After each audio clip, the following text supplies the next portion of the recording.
Good evening. What's up, y'all? This is Max 611. Welcome to In the Paint, realest show in sports. My co-host and partner, Mr. R. Jones, will not be with us tonight. However, got my brother with me, Mr. Chandler. What's going on, Chandler? How you doing tonight? I'm good, man. What's going on? I'm good. Ready to get into talking some sports tonight? Yeah, How you doing though? I'm all right, man. Okay, I'll talk to okay, you. I'll talk to you offline. okay. Let's get it started. So we'll wait for the other guys to come on as well. Before we, I know you wanted to talk some baseball, so let's talk some baseball before while everybody else comes online with us. What's going on in baseball? Oh, a lot. Trading frenzy's about to start. Looking at what the Mets did, I love what the Mets did. I know people think Rich Hill is old, yes, but he's an innings eater still. He's a quality pitcher still, quality lefty pitcher still.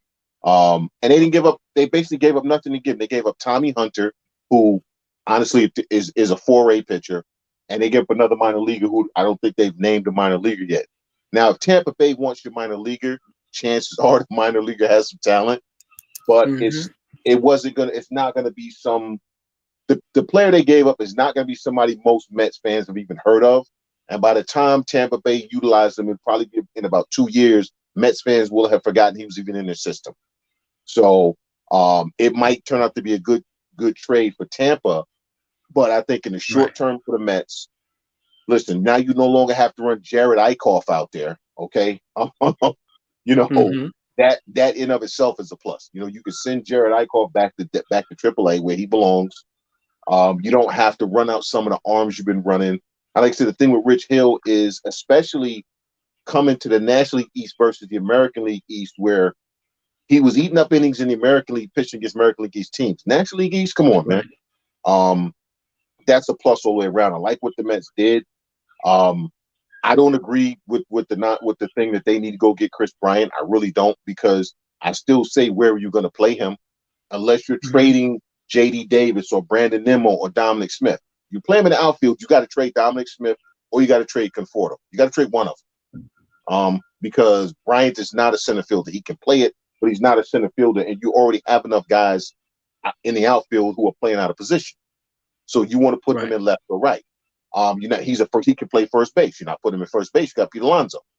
So if you put him at third base, you're going to have to give up J.D. Davis, and you're probably still going to have to give up one of Dominic Smith, and one of those outfielders. You're probably going to have to give up one of them, and you may have to give up one of your shortstop prospects. Mm-hmm. Hopefully not Newton. I like Newton. It might be Mauricio, but you'll probably have to give up one of them. So I'm Right. not sure what the Mets are going to do, but I do like the fact that they struck early, because you're going to pay less for premium the earlier you make the trades. So, and I know you and Dave follow the Mets more than I do, but I just watch baseball. Period. I'll watch anybody. Right. I like what the Mets are doing. I don't understand why fans are still complaining about the team. They're in first place in spite of, a lot of things.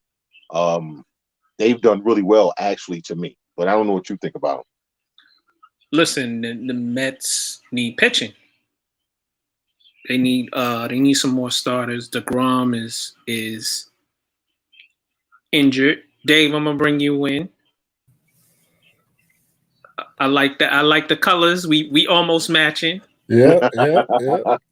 What's up? We're currently talking about the New York Mets and how they made the trade for starting pitcher Rich Hill, and I was saying that the Mets need, they need another arm or two, because DeGrom is been battling little knick-knack injuries all year, and they need some more arms, because Yeah. what are your thoughts? Yeah. This is what happens during the course of a season, and it's Right. never a bad thing to stockpile on arms. I don't think there's any such thing as too much pitching. So, Right. in this regard, I think, he's a solid solid guy. Good clubhouse guy, according to what I'm hearing as well. Has a lot of fire, veteran.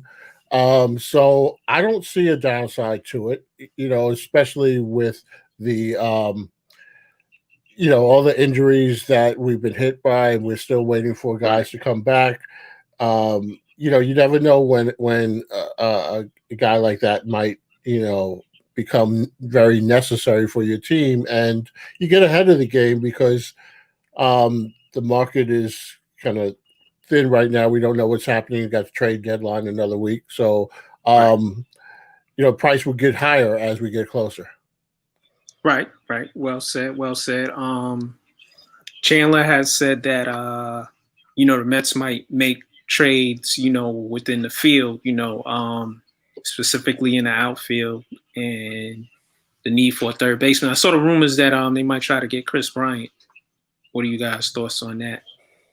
Well, I'll let Dave say it better than that. But again, I come back to I would trade for Baez before Bryant simply because with Bryant, you're going to have to give up an outfielder. You're going to have to give up another player, and you're probably going to have to give up one of your shortstop prospects. Well, if you got to give up one of your shortstop prospects, why not go get Baez? Okay. Yeah. With the shortstop prospects, one of the things that they were saying is the fact that they've locked down Lindor for several years, so it might be blocking shortstop prospect anyway. But I think that Bryant comes at a much steeper price, and I think that I don't think the Mets need to do anything major. Right. They're not in a desperation type of situation, and I think that they can fulfill their needs without making such a huge splash that may cost them later down the road. I don't know what Brian's contract situation looks like. Is this a 1-year thing? And I don't know. I'm not really sold on for that hefty of a price. So I think they could do some other things. I think they're smarter than they have been in the past, front office wise, and feel that they have the ability to make certain moves both during the season and off season, and so they're not. I don't know. They seem like they've got a little more idea of how to go about things. Just from what I'm seeing early on, and they're not making drastic moves. And sometimes in the past the Mets have made moves and then had to make other moves because they screwed up the first move. So I'd rather get it right the first time, and they're not desperate. Right. Are you guys? Go ahead, Chandler. Well, Dave, see, the reason I'd say Baez is Lindor is going to be a second baseman before the end of his contract. He's going to be a second baseman. That is true. Know what I mean. That is true. If you trade for Bryant, you're going to have to give a shortstop prospect. So you keep the other one, you bring him up, and he goes to short, Lindor goes to second. Because now with I don't think Lindor's coming back before the playoffs. I don't think he's coming back at all, honestly. But I don't think he's coming back for the playoffs. Yeah. If you trade for Baez, when Lindor comes back, Baez can play second base because everybody forgets that Addison Russell, who got banished from baseball for that domestic violence thing, the Cubs were going to move Baez to second because Addison Russell was so much better at shortstop than Baez. So we know Baez can play second. So let's say you trade for Baez, Lindor comes back. That middle infield is rock solid defensively now. No, absolutely. Rock solid. That's the reason I say Baez, but I think you're right. I don't think they need a home run trade. I think the fans want one because we're New York fans. We want home run trades. Right. But if you really look at that team, listen, the biggest issue is Luis Guillorme needs to just be more confident when he's playing shortstop. Right. That's all. Right. He's versatile, but yeah, I 100% agree with that. I don't think we need that home run deal. I think, like Chandler said, this is New York, and they're looking for the big splash. And the Mets it's rare that the Mets have been in a position where they are the at least appearing to be the better team in New York. Right. I'm not knocking the Yankees, but right now it's a lot of talk about the Mets that are positive, and the talk around the Yankees seem a little more doom and gloom. So some fans might be clamoring for that big back of the headline, sports page, big headline move that gets us all excited in July. But I think that they've got a solid enough team where they just need little pieces here and there, but they don't need that big home run like Chandler said, because that could disrupt things. Right. The only time the Mets have ever made a big splashy move was I'm gonna go to two instances. When they got Keith Hernandez, when they made that trade. Because that was in the middle of the season, right? That was in the middle of the season. No, Keith was off season. Yeah, off season. No, he was a trade. Yeah, but he was off season. It was going into that. Then I was wrong. Yeah. Okay, I'm wrong. Then I don't know of any other move in season where the Mets made a trade in season, and then Gary Carter. That was in the middle of the season. Yeah. Then I'm thinking of that trade. Okay, that was Gary Carter for Hubie Brooks and Mike Fitzgerald. Yep. Yeah. Right. Then we go to Cespedes. Cespedes was the one.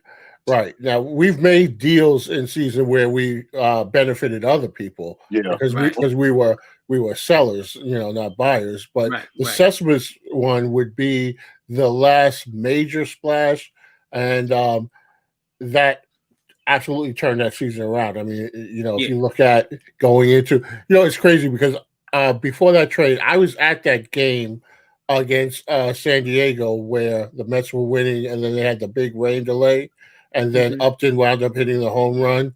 It was crazy. I mean, that was, it was right after the Flores stuff, and I remember it was an afternoon game, and the skies just got black, and there were a whole bunch of camp kids there, and so they were scrambling trying to get to the buses, and all of a sudden it was like pouring, and I had to make a decision, and I was like, I'm out of here. So I ran to the parking lot, got in my car, and then by the time I got out of the Citi Field parking lot, it was starting to clear up. So now I'm on the Grand Central, maybe 5 minutes away from the stadium, and I turn on I got the game coming back on, and then I hear Upton home run, and I'm in my car like screaming, like just like what the hell? It was like the worst game. I mean that was like, I thought the season was done at that point, and then we pull out the Cespedes deal, and the rest is history. So. Yeah, I don't think that we're in that same position. No. I think that we've got, at least things going better. I'm not going to say a better team, but things are going better than they were at that point, nearing the trade deadline in 2015. So we don't need that type of move. No, we don't. Need some more arms. J.D. Davis has been banged up this year. He's a good hitter. He hasn't hit as well as he should, and he's not a really good third baseman. He's not really a good second baseman. Can't play him at short. They haven't played him at first. He's average in outfield also. So and you can't put Dominic Smith's bat down. So no, but you got a first baseman in left field, so that's why I could see maybe a move for an outfielder, but again, I see Nelson Cruz got traded. He's about the same age as Hill. Me. Yeah. And you.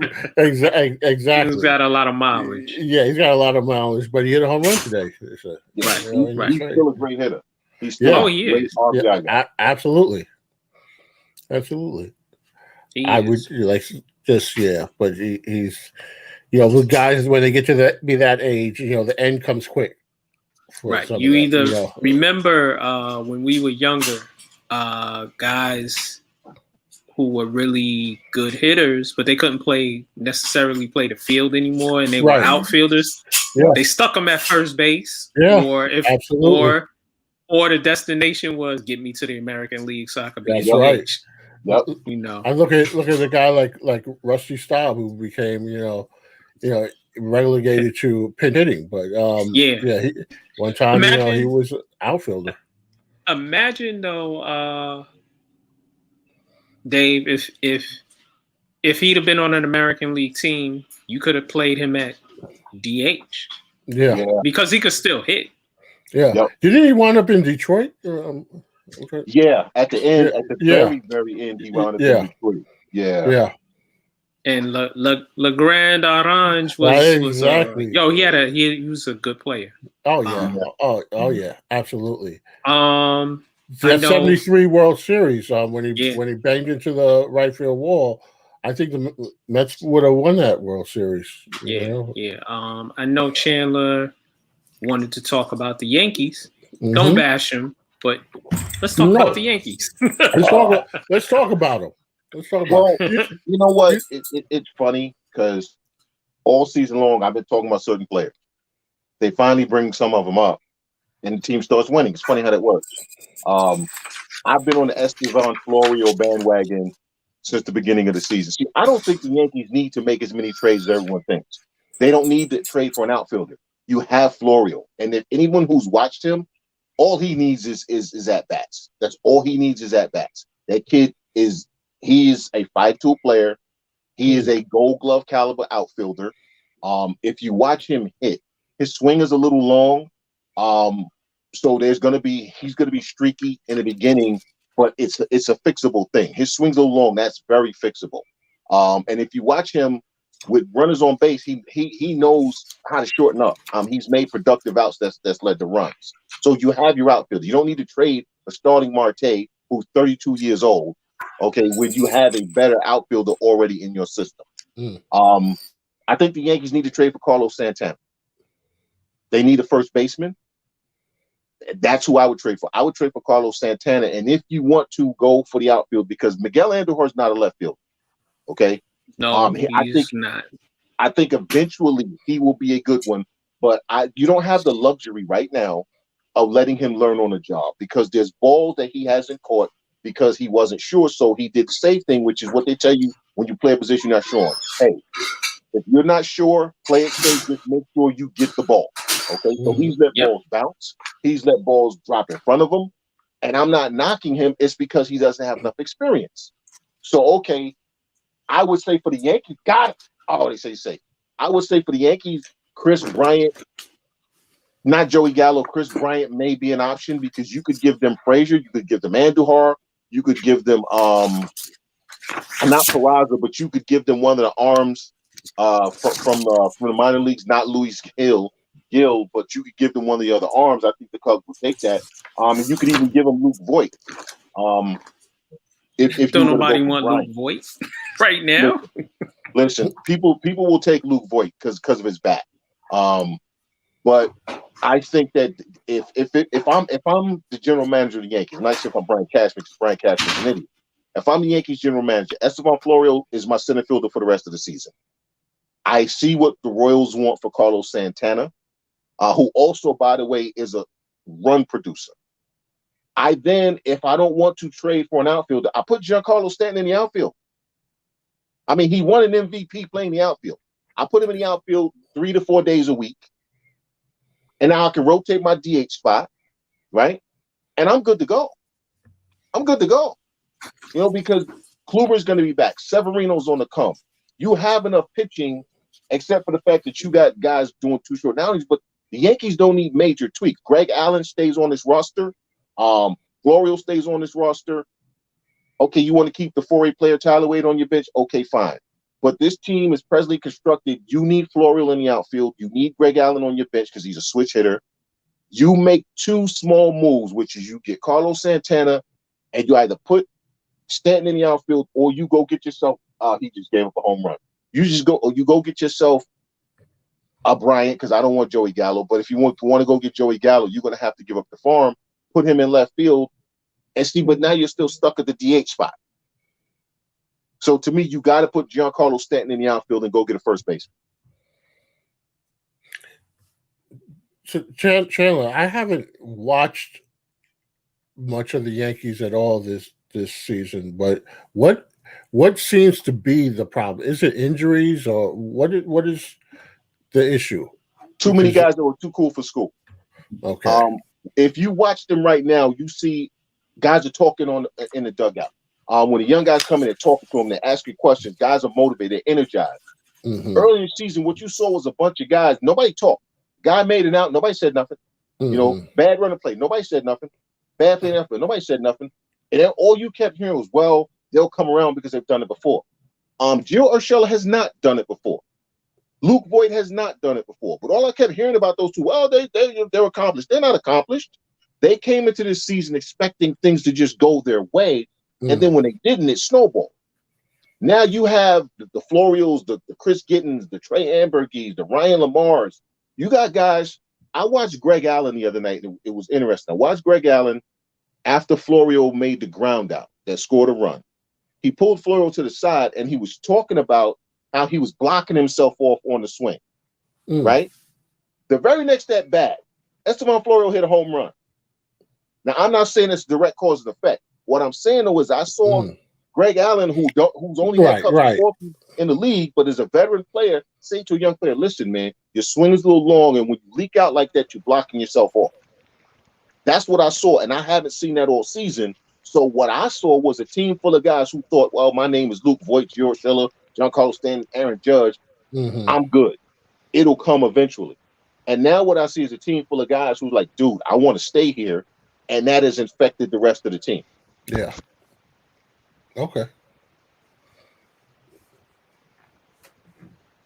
Yeah.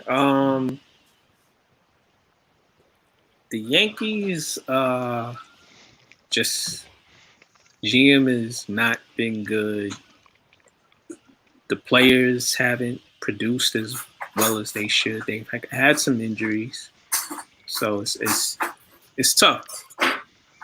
DJ LeMahieu's not hitting. He's starting to hit a little bit now, but he started the season off not too well. You know, usually he's well over 300. He's batting about 270 right now. He's always been a catalyst for us. I don't think you run the risk of Stanton getting injured if you put him in the outfield. But see, I disagree. Giancarlo Stanton, until he got hit in the face by a pitch, wasn't missing games because of leg injuries when he was in with Miami, Florida, whatever you want to call it. Right. Okay. He wasn't missing games. You know why? Because his body stayed limber. That is a big man. That's a huge man, actually. Yeah. And he went from playing every day, outfield and hitting, which means he was constantly moving, right, to being still for hours in between at bats.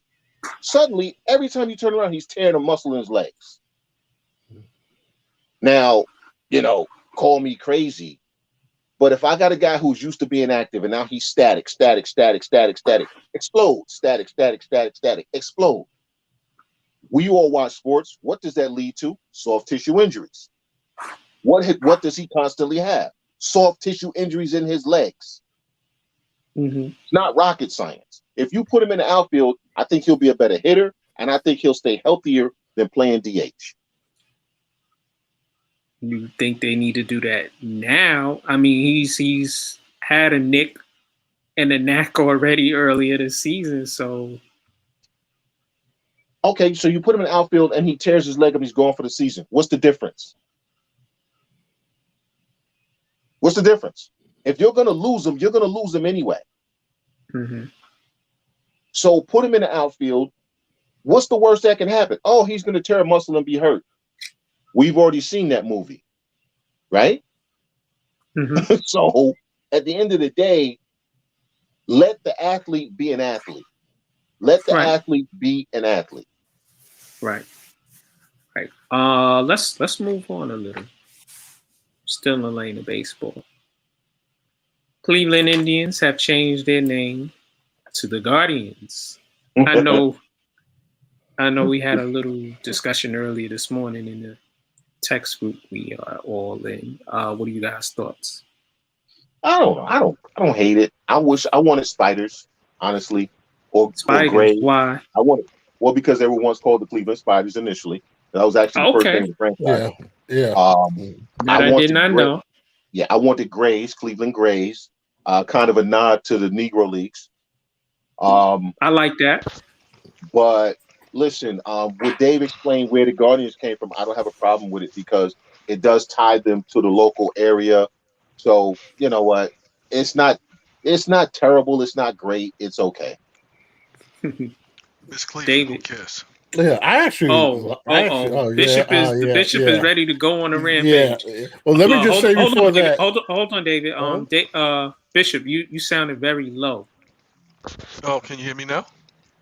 Still sound kind of low and muffled. We hear you, but you're low. Let me adjust my volume. There you go. Pump up the volume. Yes, and let me clear my throat. Microphone check. 1 2 1 2 1 2. How does that? It's a little better. It's a little better. Yeah. All right. Yeah. Now, depending on what he has to say, we might have to ask him to turn it down. Right. Or mute and boot. Yeah.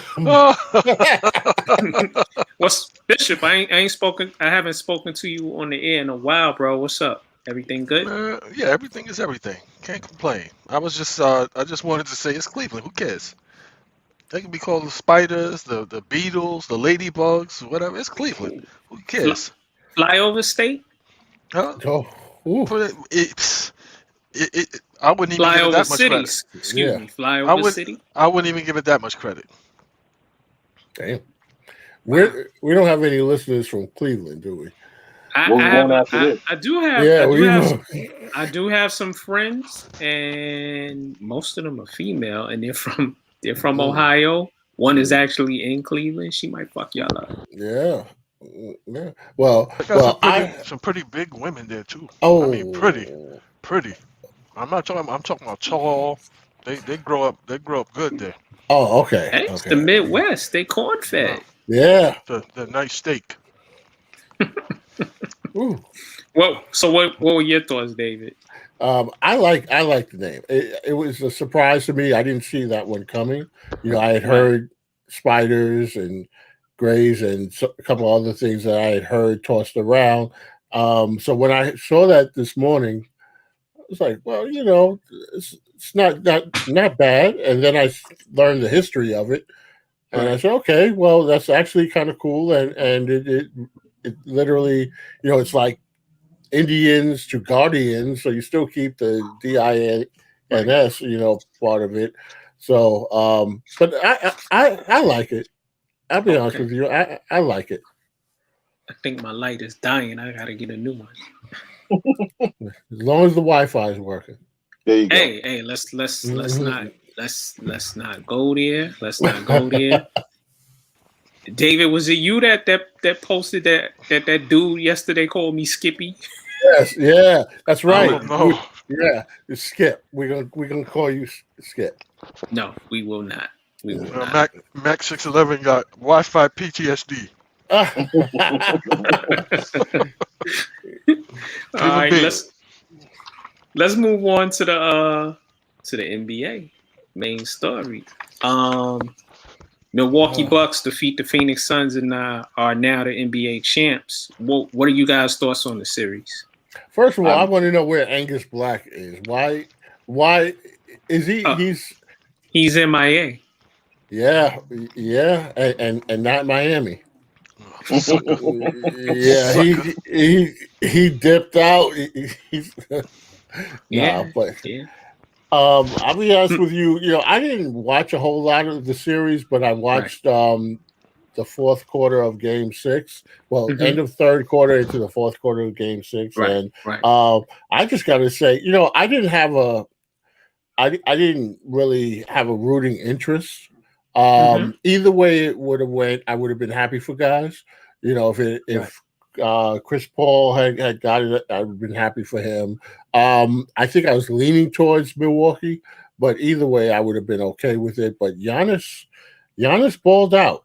Yes, he balled out, and that was that was an amazing finals performance. Mhm. And the play for Middleton, Right. and even Brooke Lopez. I mean, these guys, they just seem like they wanted it more, and they stepped on Phoenix, and Phoenix Didn't looked like they and just didn't release them. yeah, they didn't release it. That's the way you got to do. You got a chance to finish them at home, because Game Mhm. 7 would have taken them back to Right. Phoenix, and who knows what would have happened there. So you had the opportunity, and they seized the moment, and so Right. props to them. Right. Listen, before you start, Bishop stay messaging me complaining about Giannis. Oh, I mean, for me, it was. Look, y'all know that I have an affinity for the franchise because of Kareem and Oscar, Bob Lanier, Marcus Johnson, Sid the Squid. You know what I'm saying? They don't Bobby know who James Sid the is Squid there. is. That's Sidney Moncrief for Yeah, y'all who yeah. don't know. Yeah, I Maurice mean, Lucas. yeah. Yep. Vin Baker before he, crawled in a bottle Right. and couldn't get out. Hey, Yeah. even throw Paul McKeskey a bone. Y'all No, know who that is. I Y'all didn't ain't like real Paul. heads if y'all don't know who that is. I didn't like Paul McKeskey. Brian Winters, though. Brian Winters was my But man. Brian Winters was a really good player. All right. So I'm happy for the franchise in that aspect. Like I said, there's some teams, whether you root for them or not, you just kind of like, and you always want to hopefully they do well unless they play in your team. So, Right. and good for Giannis. So now we no longer have that tired nonsense about, he ain't got to stay loyal and he's going to leave. This dude is Greek, okay? He's Yeah. not American born. He stayed where he was. He said he was going to stay. He won his championship. So now we don't have to hear people making up stories and rumors about, when is he going to leave and all the other nonsense. So, and I would have been happy for Monty Williams. I don't really like Chris Paul, so I don't care that he didn't win because I just don't like Chris Paul.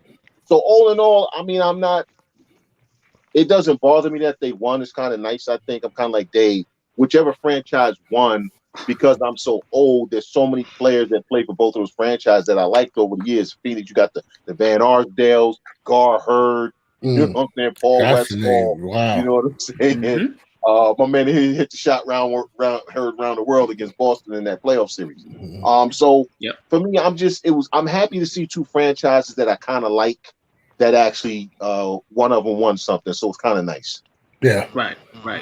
Go ahead, Bishop. Get your hate on. Get your eye out. Let it flow, bro. I just, like the two of you were so nostalgic, and it made me feel a little warm inside for just a hot second. For just a hot second. Just a hot second. Just a hot second. Wait. However, the Bishop has a heart. Bishop has feeling and understanding. Absolutely. I'm all things. I'm all things. So when the series started, I thought I was articulated myself well when I said the Bucks were going to win the series. You did say that. There was no you way. Said it I think you said it on the air, but you definitely did say it in the group. It's like there's no way that Phoenix was going to beat them. It's like that. Milwaukee is the most talented team out of the two teams. Right. Even though Giannis did everything he could in those first few games to sabotage the offense because he wanted to get numbers. It's like, don't shake your head. I can tell you. I'll give you examples. Why is he dribbling the ball up the court and running the offense and taking 3-pointers? Why is he not giving the ball to the guard? You see in that last game, I don't know what that is. In that last Grand Prix video games? It ain't me. It ain't me. It might be here. They be ripping and running over here. Yeah, I think it was you because you don't live that far from me. I heard it too. You heard it too. Okay, but you didn't claim it. So what? Everybody's all happy and praising Giannis. It's like Giannis should have been playing like that, like all throughout the playoffs. Like you see how easy he scored. It's like, dude, give the ball up, roll to the basket, then everybody else gets in their natural roles. You know what I mean? Everybody can. Drew Holiday can be the guard. Middleton can be the scorer slasher. Brooke Lopez can do what he does. Everybody else morphs into what they do. And guess what? You'll have energy to play help defense. You'll have energy to switch, to come out and switch and actually block some shots.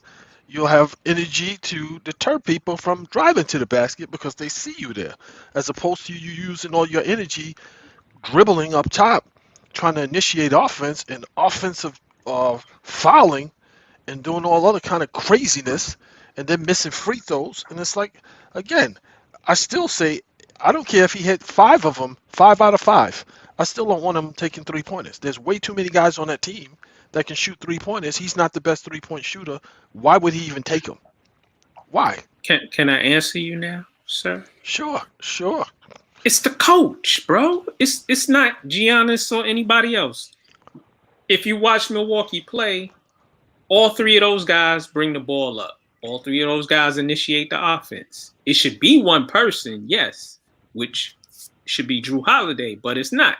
I watched Giannis grab a rebound and he goes up the court. I've watched Middleton grab a rebound up the court. Sometimes on a dead ball, they'll give it to Drew Holiday. That was prevalent through the whole playoffs. Yeah. And it's been prevalent through how they played this season. Because I've watched a lot of games, but let me finish. Right. So going from game 2 to game 3, Budenholzer started making subtle adjustments. And then in game 5 and game 6, he just decided, well, I got a 6'11" guy who can hit threes, run the floor, and he hustles on defense. I need to give him more minutes, and I need to feature him a little in the offense as Bobby Portis. He made a lot of hustle plays, especially game 6. Giannis in game 6, he, and you mentioned this, Bishop. You said he should be in the pick and roll, right? Of course. They started running the pick and roll, right? With him rolling to the basket, either catching a little one-hand push shot from 10 feet, or him going in and dunking it or laying it up, or him posting people up and using his, his strength. And Phoenix had no answer for their length. Phoenix needs to address that in the offseason. They couldn't deal with him, Brook, Portis, and Middleton. And they were caught in mismatches. And that's the coach. Yeah, but not enough. Not enough. Like Chris Paul and Devin Booker should have been worked out the whole series. Like they should have had to play D. Like Devin Booker was guarding Connaughton. That's like Connaughton is averaging like 8 rebounds with like 7 of them being offense because Devin Booker wasn't guarding them. He was guarding nobody. Devin Booker is a good defender. Chris Paul put him in that pick and roll. You see how they kept switching so that Chris Paul had the mismatch with Brook Lopez or Bobby Portis. So do the same thing. Have him play Middleton. They should have did it more, but they couldn't because Giannis would get the rebound and bring the ball up and stand up there looking like a big goofy point guard and then drive in. And it's like, yo, dude, give the ball up. Give the ball up and you get it back. You can score so easy. But Bishop, that's the coach. He decided not to let him do that in this series. I don't know, because I watched some of those plays and I could see these guys, like I could see Drew Holiday and Chris Middleton looking and just like shaking their head. Like Drew Holiday come back, somebody get the rebound. Drew Holiday come and ready to receive the ball to initiate the offense, and Giannis looks him off and brings the ball up. That's the play on the court, blowing up the offense. I watched Middleton do the same thing. But he initiates the offense and shares it. It's not like he gets the ball up there. Nah, sometimes I see him go and play one-on-one ball also. Yeah, well, he shoot 50% from the field. He shoot 50% from the field, 40% from the 40% from the 3-point line. So I'm okay with him initiating the offense. Right, but he comes in jacks and misses sometimes. Drew Holiday was a lot of games he was off, and he would make shots at key moments. Chandler, what do you have to add? Nothing. I mean, like I said, I wasn't overly invested. I agree with Bishop that Giannis that I agree with Bishop on how Giannis was blowing up the team. I disagree on the reasons why. I still say that again, I'm old. I put that on a point guard. If your point guard doesn't have enough cojones to tell anybody on that team, including the star player, yo, you bring the ball up again and you don't give it to me when I tell you, you'll never see the ball again the rest of this game, then that's you know what? Then that's his problem. Okay, if you keep letting somebody disrupt the offense, that's on you, bro. You the point guard. That's why you out there. Yeah, but game five. But Chandler, hold on. But Chandler, you don't think that's not their offense is to let any of those three guys get the ball? I understand that. We watch it all the time. I understand that, but if it's acting to the detriment, the point guard's job is to get the train back on track. Whatever needs to be done. He should. Yes, so I agree with you, but that's not their offense, and that's on the coach. Well, I put him on the coach too, but unfortunately, Budenholzer has a job for life now. Yeah, because he got a title. Yeah. Giannis is out on the court with hand grenades blowing up plays. I would not necessarily. And in game 5, I'll give you the classic example. Game 5. Middleton is rolling. No matter who, they put the young kid on him, the second-year kid that's supposed to be the defender. What's his name? That hits the threes. Game 5, it's the fourth quarter. Middleton is cooking him. Yo, move out of the way. Cooking him. Look what happened. Giannis coming up to set the screen. Dude, get out of the way. I don't need you to come set a screen now. I done scored like 8 times in a row. Like, this dude can't guard me. And then what they started doing was switching and putting Devin Book on them. And Devin Book is even worse. His defense is hugging a player from behind. That's his defense. Hugging a player by the waist from behind. And for some reason, they were not making those calls. But it's like they had nobody to guard Middleton. I remember I'm like, yo, Giannis, get out of there. Like what are you doing? Right. It's like, yo, he doesn't need a screen. He needs you to go over there and get the rebound or do something else. Get out of here. I don't need you over here. Right. That's the classic example of him and the coach. When the coach is like, okay, well, Middleton got it going and give him the ball, feed him the ball. Why is Giannis still blowing up the play? Because it's like, yo, I want the ball. And it's like, dude, like, get out of it. You shining 95% of the time in this playoff series. Let this dude have his moment. You the MVP. Hands down, you the MVP of this whole playoff series. So let him have his moment. And he could not. They almost lost that game, too. It came down to, It's on the coach, bro. It's on the coach. The coach can tell you, like, I coach, you coach. The coach can tell you what to do, but when you go out there. Well, Bishop, are you going to allow your player to run roughshod, or are you going to coach him up? I don't think he ever had that type of rapport with him, and he still doesn't. For some reason, somebody spoke to Giannis for that game 6 and was like, hey, if you do this, this is what's going to happen. Like, Giannis should have had 50 points every game in this series. Right. There's no reason. And okay, you have more energy to shoot your free throws properly because you're not trying to be a point guard. You're not trying to initiate the offense. So when you get to the free throw line, you're not winded. You can take your time and follow through. It's like everything fell into place when he played like he's supposed to play, which is what I've been saying all along. That was coaching. The coach adjusted and changed. And then the crazy part about it is, so now everybody is like, Giannis is like unstoppable. Like what's the NBA gonna do? What's the league gonna do? He's finally figured it out. It's like, no, he's not. We'll see. We'll see next year. I got a couple of questions, and I'm gonna start with this one. How does this chip, along with the MVP, add to Giannis's legacy? Oh God, can we stop with the legacy nonsense? Exactly. Can we stop with that? He ain't even played 10 years, and this is not a shot at the person that said the question. That's not. Please don't take it that way. I'm not. No, but listen, he has 2 MVPs already. Fake MVPs. His career's not close to being over. Okay, but 2 MVPs. He's been Defensive Player of the Year, Series MVP for the finals, and he has a ring now. Okay, he's building a nice resume. Yes, a resume. But see, legacy. That talk is only supposed to be reserved for the Hall of Famers who got maybe a year or 2 left. Now we start to summarize their career. Giannis could break his leg tomorrow and never play again. But Okay. then his legacy is over there. Exactly. So legacy is at the end, bruh. It's not in the. He's not even in the middle of his career yet. He's in the middle now. He's been in People, the league almost 10 years. yeah, people forgetting, Chandler, people forgetting. This is the same Giannis that got eliminated from the playoffs. How many second rounds? How many years in a Exactly. row?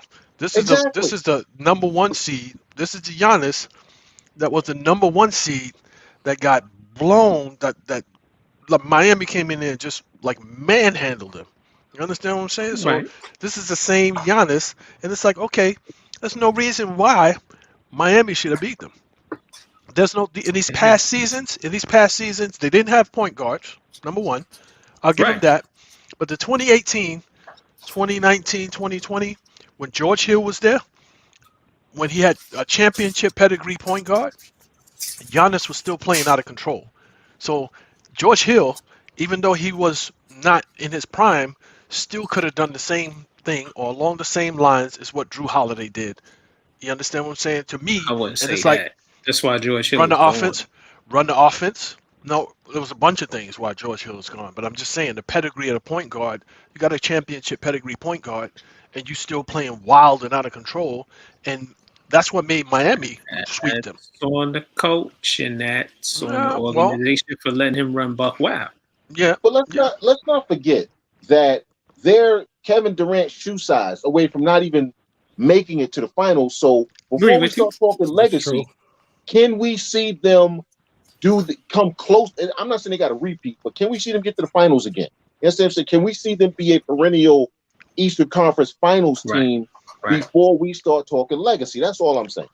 I'm people- in agreement with you, but he is on a nice. We cannot say he's not on a nice trajectory, Well, and he's on his.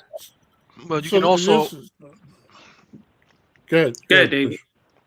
So there's a couple of things for me. The first point, which I don't subscribe to, but it is being said, that he had an easy road this year, and Right. I still think you got to win the games, and injuries happen and whatever. I'm not going to hold that against him that he played, especially with the Nets team that was injury depleted. But the point B is, in terms of legacy, maybe in 10 years, what this championship did was, at least now, when there is a question 10 years from now about where does he rank, that he has the championship in his bag, even if he never wins another one. He has that in his bag because that's one of the things which that I disagree with, because there's a lot of great players who didn't win because the circumstances it wasn't in the cards for them. But it doesn't take away from their greatness for me. Right. But for some people, when they want to make arguments and they're using the criteria of championship, he's got that out of the way. So that's what the championship has done for him at this point. Now, 10 years from now, maybe he'll have several more. Who knows? Or maybe he'll. It's the ball bounces differently every year. So so maybe he won't get another one, but he has that in his bag, at least for argument's sake. But I agree with the others. I think that it's still early to talk about legacy. But this is what people do. We've got so many talking heads now. Much more so that when we were watching in the 70s, 80s, and even 90s. So everybody's got an outlet to put their opinions out there, and that's really all it is. And they need something to talk about. So as soon as the guy wins, then they start talking about, well, is he the greatest? Is he this? Is he that? Because it's conversation, and that's what they get off on. But for real sports fans, ask this question 10 years from now. Right. Exactly. Let's look. Hold on, Bishop. Look at how the pendulum swung from the beginning of the series. People were booing him. They were talking about the free throws, and quietly that changed within a week. Yeah. Oh, absolutely. Quick turnaround. Meanwhile, Chris Paul, exactly. Yeah. He went from Right. point guard to something ungodly. Yeah. I got The- Bishop. You wanted to say something? Then I got another question. yeah. So Staying to in the me, lane of basketball. Go ahead. yeah. So immediately after he won the championship, they started making comparisons to his win, his championship win, LeBron's, KD's, Oh my and all God. kind of stuff. I Kind saw of it. saying like, oh well, he stayed with this team, he Yep. was loyal, this and that, blah blah blah. He's done something that neither one of those guys could ever have done, and yada yada yada. And is he better than this? And is he better? And it's like, no, I'm no KD fan. I'm Yeah. no KD fan. Mhm. Yeah, we know. We listen to know- you every week. I'm no KD fan, but I got to give. Whether he got the championship, they still had to win games. That's Whether right. he Yep. got the championship with Golden State, whether he got it with whomever, LeBron, OKC. yeah, Right. LeBron, whether he got it with Cleveland, whether he got it with Miami. Miami, you still had. It's like look at their body of work, Right. and then Yeah. you don't even put him in the same category as them. And it's like, yes, you said 2 MVPs. Those 2 MVPs are real questionable to me because the stat numbers, the stat lines in those 2 MVP seasons, LeBron James could have got that MVP or should have got that MVP, and James Harden should have got that second MVP. So it's like those are 2 questionable MVPs to me, and there's this narrative that they're trying to like push Giannis ahead and make him the face of the league. Yep. Like, and it's like, well, Well, wait a yeah, minute. that's what they wanted. Yeah, it's like, Yeah. wait a minute, whoa. The king is still playing. You can't. Okay, yeah, you need a new face or whatever, but this guy ain't gonna be that guy, and it's and he's buying into it, making comments and taking shots at, and it's like, dude, you ain't been there that long. You understand Right. what I'm saying? It ain't like you've been doing this for years and years and years. You just by the circumstance that happened this season, you didn't wind up playing the most competitive team from the Western Conference. You wound up playing the most consistent team from the Western Conference. You didn't play one of the most competitive teams. Now the Lakers, they would have given them some fits if they were healthy. If they were healthy, I think the Clippers might have given them a little bit more. And quiet as kept, like if Utah would have been able to maintain, they would have made that a better series too. But you Yeah. wound up playing the most consistent team in the Western Conference, not taking anything away from Phoenix. But it's like, let's not get ahead of ourselves here. You understand what I'm saying? To me, it's like you just scratched the surface. So be happy with Okay. that, Right. relish in the moment, and move on and say, hey, I still got work to do. Yep. I Right. still got work to do. Right. And let That's me say this. People talk about the staying and leaving and staying and leaving. Listen, the guy's going to do what a guy's going to do. Right. And like I've said, if you find a player and you surround him with talent, whether you draft him, whether you traded for him, or whether you picked him up as a free agent, you still have to surround that player with talent, which is what Milwaukee did. Yeah. They went and they tinkered over the years. They had guys like Eric Bledsoe. Get out of here. He wasn't a really good point guard. No, he was not. Moved him along. Yeah. And they brought in a real point guard who helped solidify this team. And yes, like Bishop said, they got a little luck, but that happens during the season. Injuries happen. And things like KD's big ass foot touching the line. Yep. It happens. Not KD's fault, but Right. that happens. And most teams aren't built solely on the draft.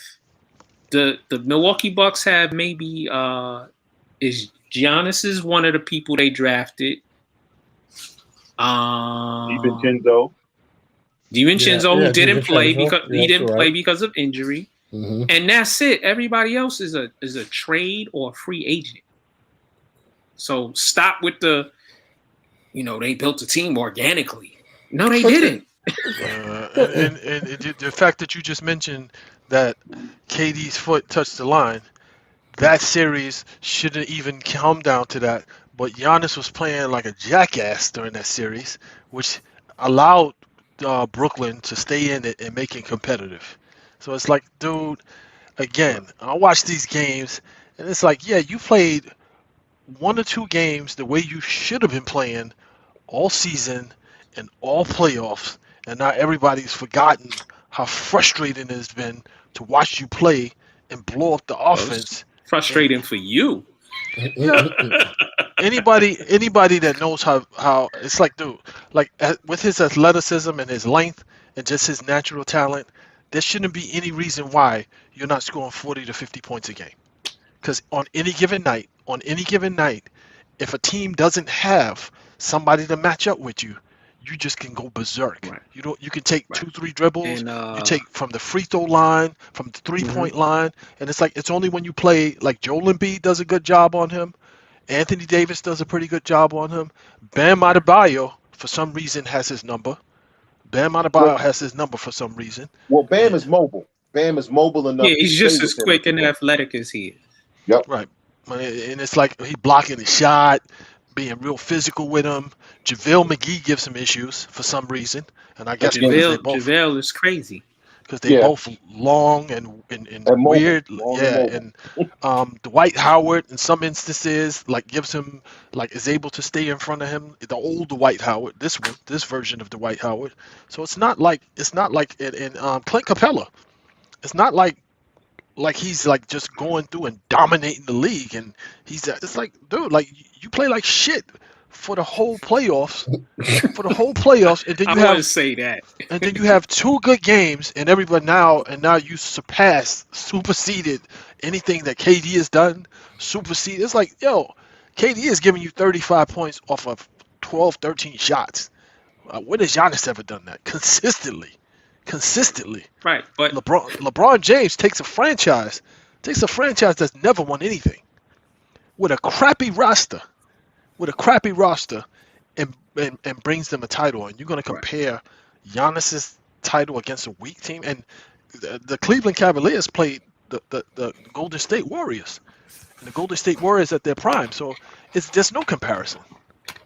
Right. One last thing for me on the comparison thing too is what annoys me is that it's really not about comparing Giannis and LeBron. It's about what it's about is it's a lot of people who just don't like LeBron, and they're looking for any way to attack his legacy. And so they throw in there, now that Giannis has one, that I saw a stupid graphic about comparing what Giannis has done compared to LeBron. And then the last part, the knock on LeBron, was that they claimed that LeBron had the biggest choke in history. And I'm like, what? No. What are you talking about? But the point is that they just don't like LeBron, so they'll take anybody who does anything. If whoever wins next year, they're going to start throwing in comparison just to get at LeBron. It's not about it's not about Giannis. It's more about LeBron. Right. So that's what annoys me about the comparison. Right. If you notice, David, here's how they were doing it. Before and right after KD went to Golden State, it was like KD the man. Yep. And then Kawhi beat him in the finals and won the MVP in the finals. Yep. Then it was Kawhi is the man. And now it's Giannis is the man. Yeah. But you know whose legacy they keep going after? The LeBron's. man. Yeah, because he's the man. I mean, he's getting older, but he is the man because he's the one that they use as the barometer, and then they throw all these other people against him. If they're not comparing to LeBron, then who else are they comparing to? So it's about LeBron hate, and I'm not there are legitimate reasons why some people might not like LeBron, but all of this stuff comparisons is always about going at LeBron. It's more about tearing LeBron down than building up the other guy. Right. Yeah. Instead of just enjoying him for who he is and the plays. Basically. Go ahead. Exactly. Go ahead, Chandler. Well, I was going to say, it's kind of they've always done that in the NBA, but Yeah. they never, like I think somebody just said, they never tore the reigning face down. They just tried to build the newcomer up. I mean, you can Right. go from Wilt and Russell to some of the Simpsons, right? Kareem. Yep. Yeah, to Kareem. They didn't try to tear them down. They just said, "Oh, Kareem is he's coming up on that level. Kareem is he's surpassing them," but they didn't do it to tear him down. You can go to when with Dr. J, when Magic and Right. Bird came, right? It was all about Dr. J, Yep. right? Right. And how they compared to Dr. J, but nobody ever tried to tear Dr. J down. You know what I'm saying? But you know what it is? It's the Jordan factor. People are so ready to just slobber all over Michael Jordan. Yeah. And God forbid some kid that's coming in. When you said I want to be like Dr. J, nobody had a problem with it. When you said I want to be like Kareem or whoever, God forbid you say you want to be the next Jordan. How dare you say that? It's our job to anoint you. Man, miss me with that nonsense. They're Also, still fighting about Space Jam. Which Space Right. Jam? Which Well, is the problem, the thing about the whole, like you hit the nail right on the head, David. The thing about it is, it's not about what LeBron, his legacy on the court, it's what he's doing off the court. Yeah. It's what he stands for. It's what he represents. It's the man, the husband, the father, the mentor. It's the philanthropy. Educator. It's all the educator. It's all of the stuff that he's doing. The beyond the man who listen, he fired his white managers.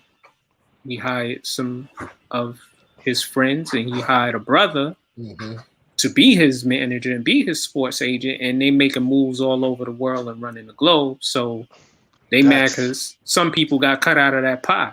That's a problem. He just made $1 billion. No, right. and Remember the statement that Phil Jackson made. His posse, LeBron and his posse. Yeah. And people say that. Well, Phil Jackson isn't racist. That was racial. That was racial. Yeah. That was a racial statement, and that's a statement that they always try to use when describing us and us making moves without them and cutting them out of the pie. Right. They said that from the beginning when he first came into the league, and he didn't have an agent. He didn't have a Steen or Moskowitz or whatever. You're treading, my friend. Be careful. He didn't have. See, my light just went out, right? Yeah, he didn't have one of those, and they said, well, he's going to get cheated and so forth and so on. And it was like, this stuff sells itself. Like I don't need you to to speak on my behalf. I'm going to get paid regardless. I already know what the going rate is and what I should be making based on what you've been paying and what the revenue streams are. So like, why would I need you to facilitate on my behalf? I just need an attorney to read contracts. Right. And then it's like his boy is repping some of the biggest players. And I know they're not happy about that because I think LeBron gets a cut of that. It squeezes them out. It squeezes them out. And it's like, okay, you represent the biggest fear that we have. The biggest fear that we have is that you guys are the machine that makes this thing work. You guys are the engine in this automobile, and now you are trying to be the brains behind it as well. So now you're going to dominate the whole pie, whereas before we could use you as the jock. Cut you a slice. That's right. Jock, whatever, and I never have to not even know how to shoot a basketball, not even ever take a dribble, and I'm making as much money as you because you're my client. And That's now, right. and they've shown other athletes that you don't have to go that route. You can do something different. You understand what I'm saying? You can you can be cognizant and control your own destiny when it comes to your finances, when it comes to where you want to play, your brand. You understand what I'm saying? And this is one of the biggest fears that these guys are going to start getting it. And next thing you know, we'll have to start treating everybody more equitable. Yeah, and it's like we've been getting a bigger slice of the pie. Because you know what? Go ahead, I'm done. Go ahead, Jim. Because you know what, Bishop? Because you bring that up. Because if you look at the names involved in a lot of NBA operations and team operations, you'll see a lot of sons and nephews and cousins and nieces and daughters and this and that, right? But now, if these players start bringing in their sons, daughters, nieces, nephews, cousins, now not only have I infiltrated the old boys club, you know what? Since you want to do the nepotism, let me do the nepotism. Right. So now I'm cutting that legacy of you. Now that's about the seventh person from that family. I don't care what the last name is, but we all know who we talking about. That's about the seventh person from that family that got a job in the NBA. Now I'm gonna keep the A from coming in because you know what? I'm bringing my nephew, my cousin in. I'm doing the nepotism now, which means that now you see a more diverse and, as Bishop said, equitable NBA, because now everybody gets a slice of the pie instead of just those who've always had control of the pie. Yeah, no. The pie's now in the middle of the table, bro. It's not sitting over next to you. The pie's in the middle of the table now. Right. And him just listen, guys have always had the ability to move wherever they wanted to move as free agents. Some chose not to. I'm gonna use Charles Barkley as an example. Yeah. He was always under contract, and he always was like, well, I don't want to play here anymore. You're in Philadelphia. You were set up nicely because that team was a super team. They got you, still a super team. Guys retired, guys got injured, guys got traded. You were supposed to be the centerpiece now. And Philly, so he should never, ever, ever say anything about Kevin Durant. He should never, ever say anything about LeBron in regards to the moves they make. Or James Harden. Right, or James Harden. And he sat there and he disparaged the owner, the GM, the coach, teammates. He did it publicly, which is worse. Yep. Than what James Harden did. And then he got his. Well, James Harden didn't publicly. No, he just said he didn't want to play there. Right. So you got your way, and they sent you to a better destination. They send you to Phoenix. So you go to Phoenix, and Phoenix team with a bunch of good players. Add you there with Kevin Johnson and Dan Marley and Cedric Sabalas and a couple of other really good players. You decide you don't want to be there anymore, so you go to Houston. Yep. And now you're with the ultimate dream team because you're with the Dream. You're with Clyde Drexler, Scottie Pippen. Yep. And you were fat, lazy, and according to Scottie Pippen. And as we saw, it didn't work. And then you retired. And then you get on TV and you disparage LeBron for not wanting to stay in Cleveland. I wouldn't have stayed on any team that I just played for you for 8 years and I'm not winning. So it's time for me to leave. See, here's the problem that I have, and you're absolutely correct, is that America, I mean, it's built on that free enterprise and people being able to go after what they want and seek opportunities. But whoa, hold on for a second. Let him finish, Dave. Let him finish. Wait. I'm just one before he goes any further. That statement is true, but it ain't for certain people. Well, that's where I'm going. Let him finish. That's where I'm going with it. So then the same people that believe in that, then you take somebody like LeBron. What did he do that was wrong? You know, when people attack LeBron about the decision, okay, we could talk about the way he went about. Might have been cheesy, and it might have been made for TV, but he was well within his right to do any of that, and it's not like he just said, you know, he honored his contract in Cleveland. He was a free agent. He had the right to move, and he made a move. Now, the fact that he controlled everything as opposed to somebody else controlling it, that's where the problem was. And he showed people that you can do things on your own. And LeBron knew that he had the cachet to do that. But that's what was used against him. The fact that he did that.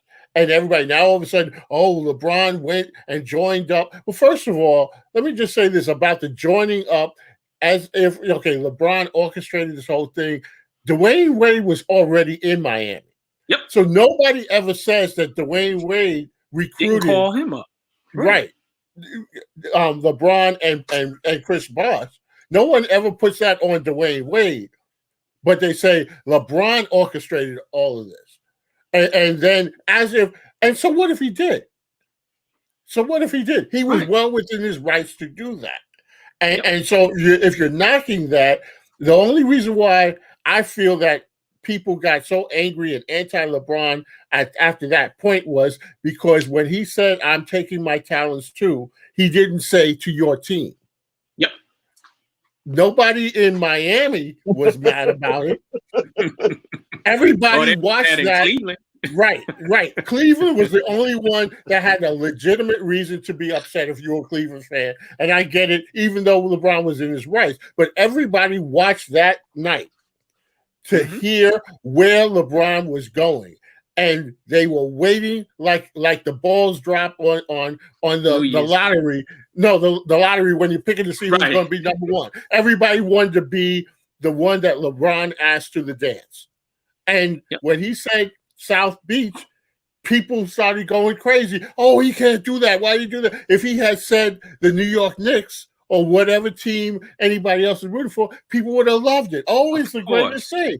So they're being hypocritical and they're straight up lying. Right. And David, I catch people all the time. They'll say a certain player is a good player and the team is bad. Oh, he should leave. Right. And so, okay, he should leave, but LeBron shouldn't. Right. Exactly. You're being a hypocrite. Exactly. Or it comes back to. Sorry, go ahead, Jim. No, go ahead, Jim. I was going to say it comes back to that feeling that they own you. Yes. Okay. Yes. They own you. See, you don't get to go where you want to go. You get to go where I say you go because I own you. You're not a human being. You're a thing. You're a thing strictly for my entertainment. So how dare you act like a human being and do something that's in your best interest? Right. I David bought your Chandler. jersey. Right. Y'all remember the pitcher that was on the Mets who was very good and he didn't want to be. He came here for one season. He didn't want to be here because it was his free agent year and he left. I was pissed. You talking about Hampton? Mike Hampton. Yeah. Mike Hampton. Yep. I was highly upset because he was a very good pitcher and I wanted him on the Mets. And then I had to go back and read, I've read articles that he's spoken on the scene interviews. He was like, listen, New York's not for me. Yeah. I didn't want my family here. So in retrospect now, I understand, him not wanting to be here. And I have to take back some of the ire I had in him not wanting to be here. And I would love to get him on in the paint just to tell him, man, I was really pissed at you. Yeah. I was really pissed at you because I really liked you as a pitcher and you left. And you can't tell somebody to stay if they don't want to stay. Here's one thing to that. And like Chandler said, we don't own them. But here's the thing. What people don't understand is that when a player moves, it's more than just that player. Yep. It's their family. This is his whole family. Sometimes you got kids are in school and they get uprooted. All of these things. Right. So when they're making life decisions, it's the same way like any one of us, if someone offered you a job and you're contemplating it, you have to factor in it's not just you. That's right. If you have a family, there are other things to consider. Even people who make decisions to leave New York and have gone other places.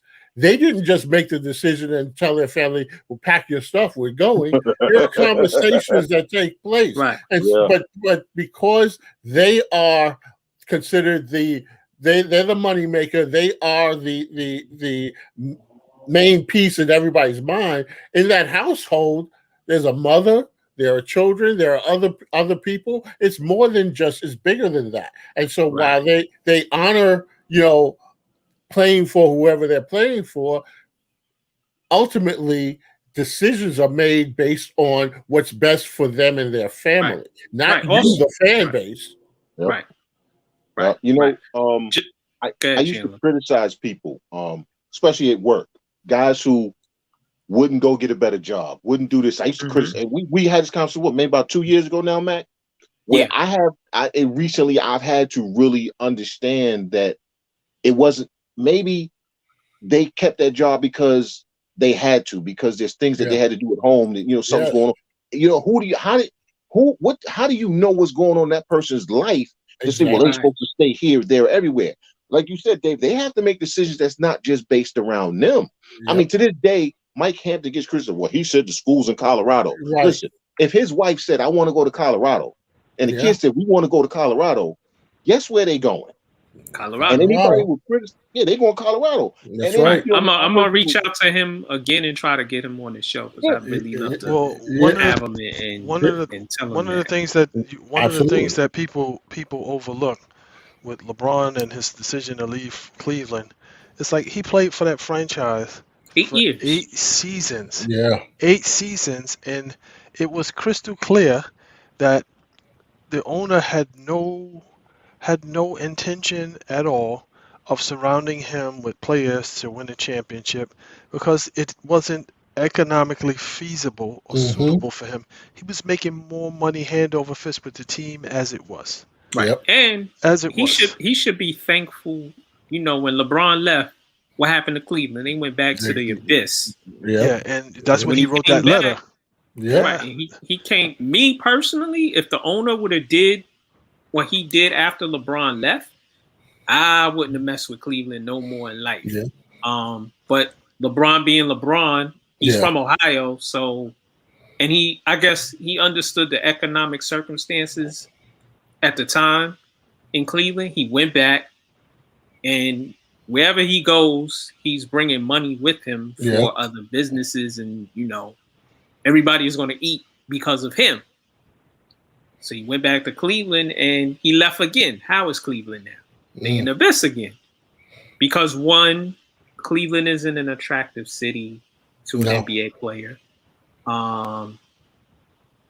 It's a small market team. Just call it what it is. And that's what happened. It's a poorly run team, is a better way to put that. It's a poorly run team. I know Knicks fans were hot for Chris Paul, right? I've read recent articles. Yeah, they were. Knicks fans were hot for Chris Paul. Trust me, they were. I'm on Twitter. They were hot for him. The GM, Leon Rose, the president, has connections with CP3, so fans still running hot for him. CP3 said, my kids live here. I don't want to put them through that, so I'm going to stay in Phoenix. Or I'm going to go to Phoenix because my kids are in LA and it's more feasible. Right. And that's why that's part of the reason why he went to Phoenix. And I just think he didn't want to deal. He was unsure about the Knicks organization.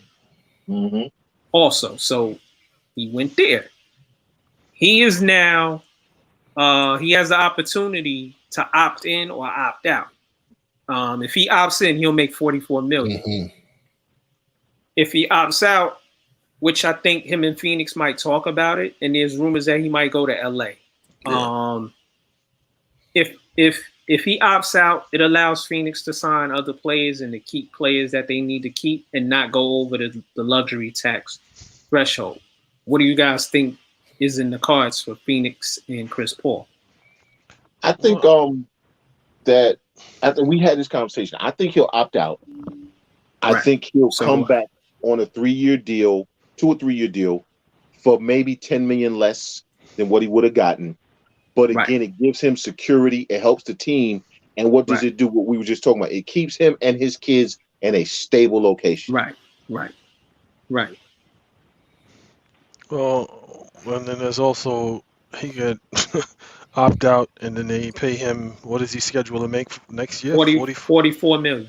Yeah. 44 million? So if he I don't know. For me, it wouldn't be any reasons like, I don't have any loyalty to Phoenix. Loyalty to your pockets? Other than the fact that he and Monty Williams have a relationship outside of basketball, Yeah. but it ain't coming out of Monty Williams' pocket. So I wouldn't. It's like, yeah, give me my money. Give me my money.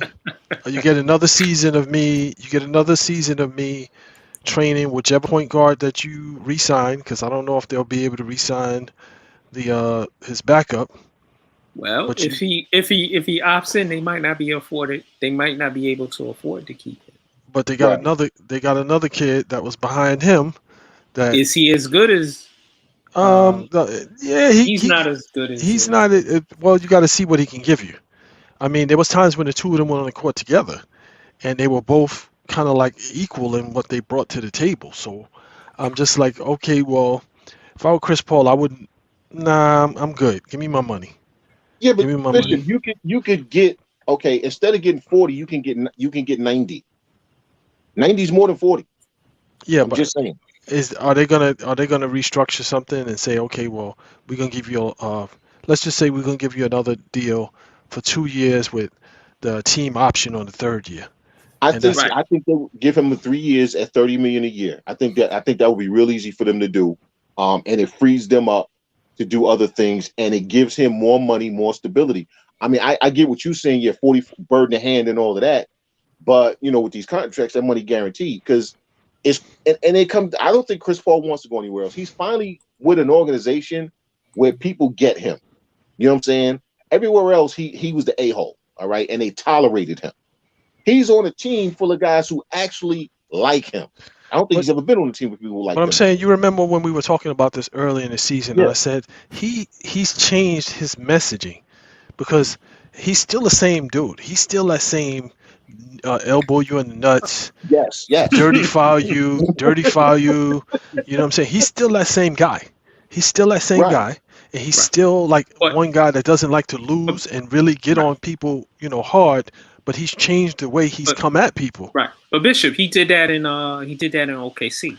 Yeah, but OKC, the stakes weren't that. Nobody expected OKC to do anything. Right. Yeah. But he did that in OKC. He changed the messaging. He became a galvanizer and Right. a hub, and he rallied the team like him doing stuff like certain teams are cliquish. Like when he was on the Clippers, there were cliques on that team. Yeah. He went to OKC and he took the whole team and bought everybody suits, which I With think young is team, kind of young fly. team versus veteran team.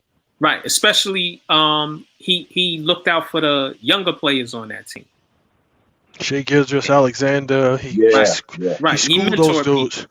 He schooled those dudes, and Right. with Right. So if you go Right. back But to let me finish. When he went to Houston, him and Harden were friends, and then for whatever reason, they not friends no more. And part of that is on Mike D'Antoni for being just an asshole as a coach and an asshole as a person. Yeah, a person first, and then Right. But it's also because you know what, we can be friends, but that don't mean we can work together. that's Right? true. That's true. Like my That's true. personality is what it is. You know me, we cool, we're friends. That don't mean we can work together. That's what I'm Right. saying. Because my personality at work and your personality at work may not work. So now we can't even be friends because we don't ruin the friendship. You know what I'm saying? It's kind of like the whole thing. Sometimes don't sleep with your friends. All right. Sometimes Right. don't work with your friends. Right. Just Right. just like what KD said about Golden State. He felt like he wasn't part of the team.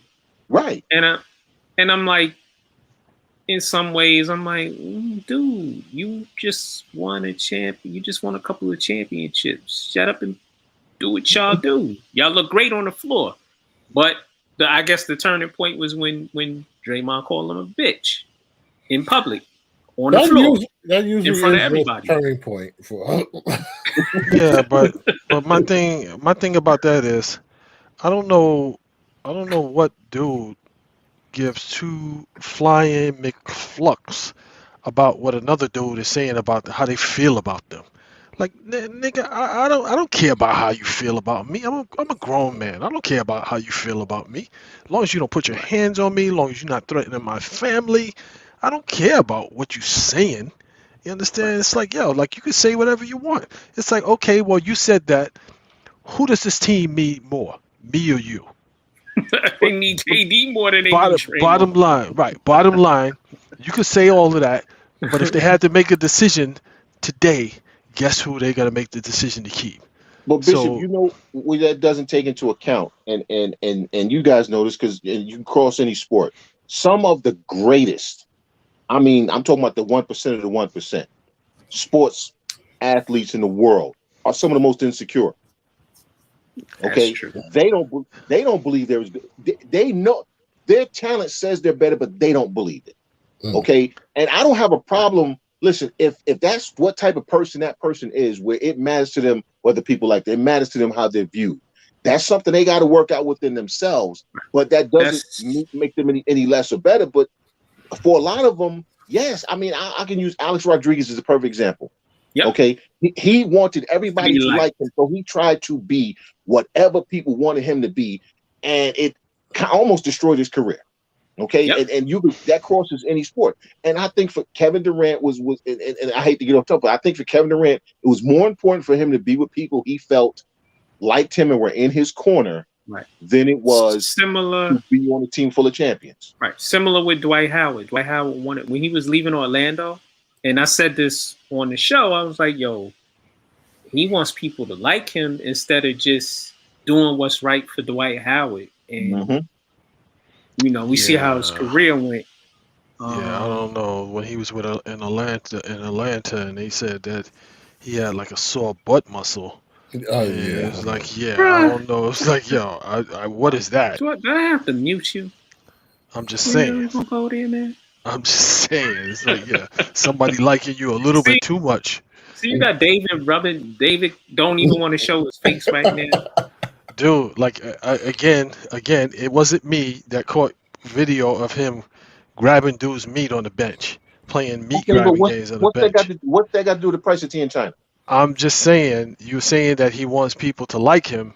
No, Dwight Howard is just like immature, and he get run out of town because he would get run out of town. He's mature now. Right. He good fit on Philly, but we got a little off topic, sidetrack. Chris Paul probably will stay in Phoenix. Go ahead. I wanted to ask, do you think Chris Paul can win a championship in Phoenix? And do you think that is, we're talking about legacy, do you think that is something that is important to? I think so, because I saw a report today, and well, not a report. Somebody was like, Chris Paul is the third best point guard in NBA history. I'm like, whoa. No. You forgetting a few names there. And Chris Paul is an all-time great. Yes. He is probably in the top 10. Yes. He's just not in my top 3. And I just can't put him there. And his legacy, like we said earlier, he's a great player, but he's going to be defined by not having a ring. And in some ways, it's wrong, but I understand it.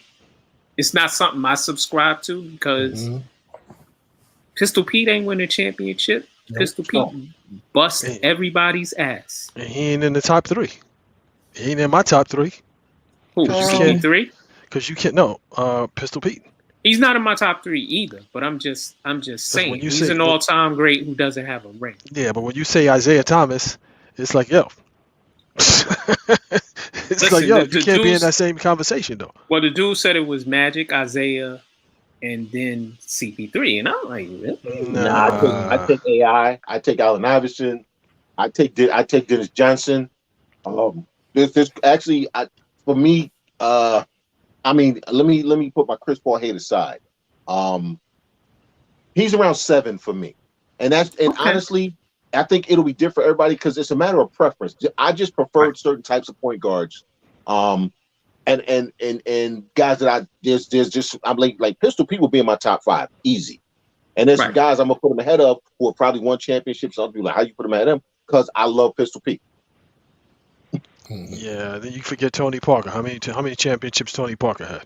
I don't care. Tony Parker ain't in my top 20. How integral was he in those championship wins? Don't care. Yeah. Don't care. He ain't in my top 20. Yeah, and he's got championships. He's not in your Right. top 20, Chandler? No, I can't stand Tony Parker. Why? I don't like nothing about him. Hey. Listen, Tony Parker's not in my. I wouldn't put him in my top 10. Where would you put my, somebody like Stockton? Stockton's in the top 5. Yeah. Stockton is well, He's in my without top championships. 5, top 6. Without championships, he goes in a different category. So I got the top point guards with chips and the top point guards without chips. I wasn't feeling John Stockton like that, but I love John Stockton. Just off of his. Well, I didn't like Utah, but just off of him, him himself, he could play for any team I had. Yeah. So the thing about John Stockton was it didn't matter how mismatched the game he was on the court, like the opposing point guard. If they were quicker than him, if they could shoot better than him, they scored. He found a way. He always found a way to make it happen. And he was a dirty. You think Chris Paul is dirty? Oh yeah. You think Chris? You think Chris Paul is dirty? Oh, John Stockton was like one gritty, dirty. Like I used to watch the Utah games, and I hate Utah. I hated Utah. I used to watch the games just to watch the off the ball action, to see him like kneeing people in the thigh. Oh, it's like elbowing people in their nuts. I took if you drove by him, he stuck his hip out and he stuck his knee into your side. I started doing that by watching him. Get you messed up. Get you messed up. But you got GP. You never won. Yep. Maurice Cheeks. Yes, Maurice Cheeks. I got another question going back to Milwaukee. Are the Milwaukee Bucks a super team? No. What's the super team? You saw the discussion in the group, right, Bishop? I'm saying, what's the super team? It's like everybody's got a different definition of a super team. Like, these are all ball players. They're all ball players. Let me answer it for you, Bishop. The guys in the group, they said a super team is guys who are at the upper echelon at their position. They've been to all-star teams, and they're on the track for their Hall of Famers. Then if that's the case, there's only been 3 super teams. That's the Bulls, the Lakers, and the Celtics. Because they had Hall of Famers at literally every position. That's a super team. The Knicks. No. Okay. 73 Knicks, yes. Yes. Okay. I'll throw them in there. But go ahead, Bishop. Where were you going with what you were about to say in regards to super team? So this whole idea of a super team, you got guys that play ball, you got guys that are good at their positions, and when you mesh them all together, somebody's going to be that alpha, and the other two, even though they were alphas at their other destinations, when they all come together, somebody has going to have to sacrifice. Somebody's going to have to take a back seat. They can't all every single night. And there's always got to be that guy, that one guy out of the group that is, okay, well, we know beyond a shadow of a doubt, this is the guy. So it's like when you say super team, that would mean that they have more than one guy on that team that's the guy. And so it's like, is Milwaukee a super team? No, of course not. Because on any given night, Giannis can tank on any given night. So it's like, yes, he played really good in this. He played really good in the Phoenix series. He was out of his mind. He played like he's supposed to play, but he's guardable. And there's nights that he's going to have tough outs because if he can't drive to the basket, if they put a body in front of him, what else is the option? Bishop, he's a superstar, right? No. He's not a superstar with 2 MVPs. And like I said, defensive player of the year. I raised the question early last season, and I said to you guys, I posted it in the group, why does he have these 2 MVPs with all the holes in his game? With all the holes in his game, the fact that he can be nullified in the playoffs by mediocre teams, how is this the league How is this the best that the league has to offer? The fact that he comes in season after season with the same game. To me, Okay, MVP that's fair. adds things onto their game. To me, So MVP takes the game to the next level. He's not done that. He's nowhere close to doing that. so Bishop, James Harden. There's a James lot of Harden, holes. There's holes on there's yeah, some but holes to his game. he's taking everybody's doing step backs. Everybody's doing this. There's different Okay, variations of that move that he does. Uh, right. he's changing the league. The league is changing the rules of the game based on the fact that this dude is too good at doing what doing what he No, does. he's not though. You Dude, watch the playoffs the last excluding this year. What has James Harden done every year in the playoffs? flame out, flame out. But Right. during the regular season, when I'm watching these games and I'm looking and I'm like, yo, dude, like everybody in the arena before the game even starts knows what's going down. Everybody And knows what's going when down. we get to the playoffs, what's going down with James Harden? They He's going basically home. like he's too tired. He's not disciplined enough, and he can't deliver. He can't deliver. But those games that I watched, that I'm just like, this. He's at the top of the whiteboard for the opposing team. Don't get me wrong. It's things about James Harden's game I love, and the other stuff is he's a second round flame out every year.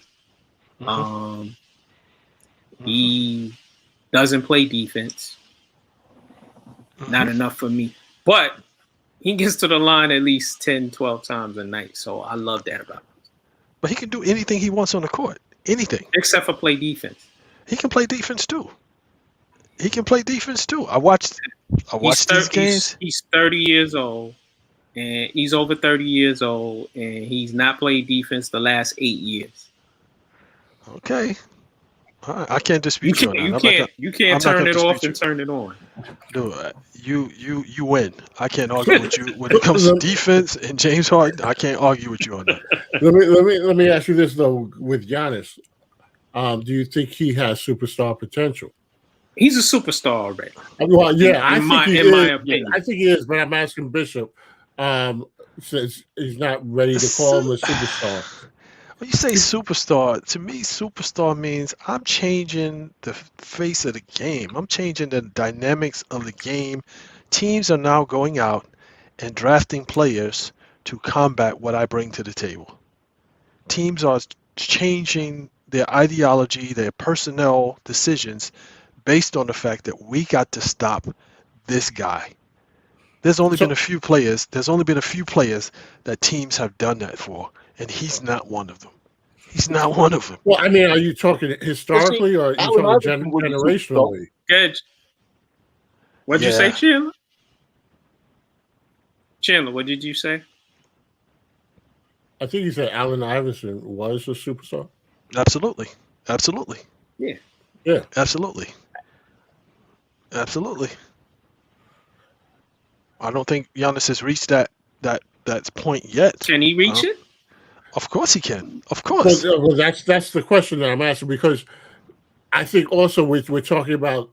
I think there's two different categories. There's all-time superstars, guys that from generation to generation we still talk about, and then there are guys during the era that they're playing in that are superstars within that era.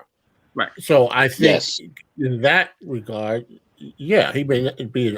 He's not. And this is going back to the question earlier about legacy. We're not talking about legacy yet, but right now in the era that we're within, I think he's definitely a problem, and he's if he works on those flaws, he can absolutely be dominant within that era. He's gotten better from the skinny 18-year-old who didn't have a low post move, wasn't great off the, handling the rock, and just a guy who was athletic and could dunk. And people crack me up with looking at the draft class he came in. They're like, well, those teams that picked before him, that didn't pick him, and the teams that picked after. I'm like, that wasn't a great draft class. There's some good players in that draft class. He just happened to develop and evolve. Right. So, And when I think about superstar, I'm thinking about a guy that on any given night, he's a problem. He's been a problem. There's nothing that you can do about it. You just basically say, we're giving this guy his 40. We're stopping everybody else. So you don't think after one series, after this, getting the chip, that he's not going to go and work on some more stuff because his game is evolved and it's starting to evolve. Like, I know you don't like the turnaround jumper that he shoots. It's raw right now, Bishop. And I see where he didn't do that before, and now he's doing it. It's somewhat effective. If he continues to work, I think it'll be more effective. He needs to work on the free throws. You're taking a turnaround jumper on somebody who's a 1.5 feet shorter than you. A fadeaway turnaround jumper on someone who's a 1.5 feet shorter than you. It's like, dude, like I don't, and you're not a good shooter. KD, if he's taking that turnaround fadeaway jumper, cash. Well, his fadeaway jumper, he didn't have that when he came in the league. Yeah, but again, he worked on it. He had the ability to score. He was always efficient. Even in his young OKC days, you could see, hey, wait a minute, this guy's building up to be a problem because he just gave you 30 points. He just gave you 30 points off of 12 shots. But Bishop, he's not the same player he was when he was 18 and he came from Texas. Yeah. He's much more refined. Right. He's much more refined. So, listen, Giannis, more raw player. Mm-hmm. He's evolved, and I think he'll continue to evolve, and get better at certain things. He's what, 26? Yeah, 26. Yeah. So if Phoenix wanted to win this series, here's just my perspective. Milwaukee won. Granted, that's clear and concise. Mm-hmm. If Phoenix wanted to win this series, they should have made it into a scoring match.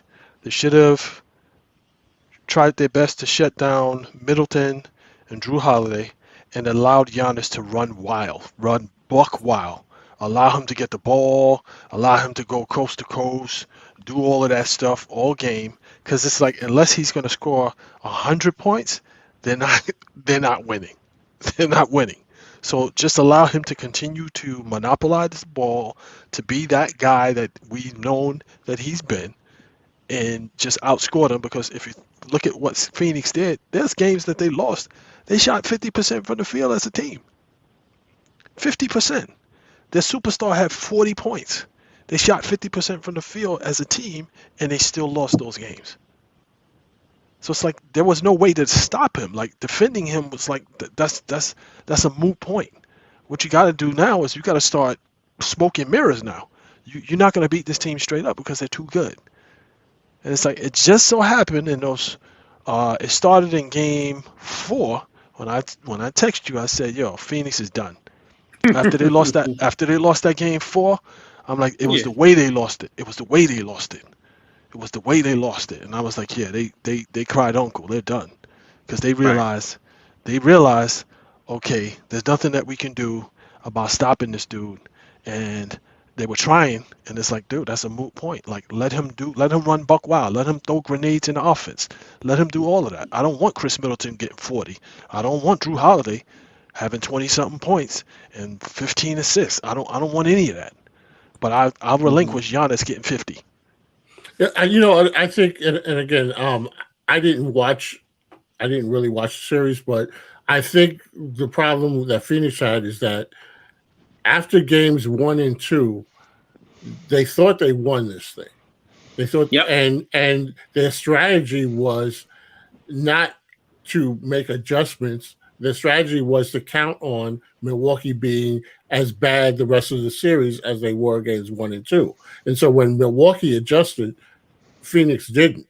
And they were waiting for Milwaukee, the Bucks of games 1 and 2, to come back, and show themselves again. And when they didn't, they found themselves, in a deficit. And then that game 6, like we said earlier, the Bucks just stomped on them and ended it and didn't give. I mean, towards the end of that game 6, Phoenix was throwing the ball all over the place. They were getting ripped, right. And throwing it away, and they were defeated. And Devin Booker disappeared. Let's move on. The New Orleans Pelicans hire Willie Green as their head coach. What are you guys' thoughts on that? I'll leave that to you guys because I don't have any comment about it. Well, what's the name, Brandon? I don't like it. Because once again, it's kind of like the Wizards thing. Okay, now listen, this kid is extremely talented. You still got Brandon Ingram, who's turned into a KD light kind of a player. You have more than enough talent on that roster to start trending towards being a playoff team and all of that. So instead of going to getting a coach that can kind of take them from where Van Gundy dropped them, and you know what I'm saying, you go get a rookie head coach. You already got Zion's family politicking to get him up out of there.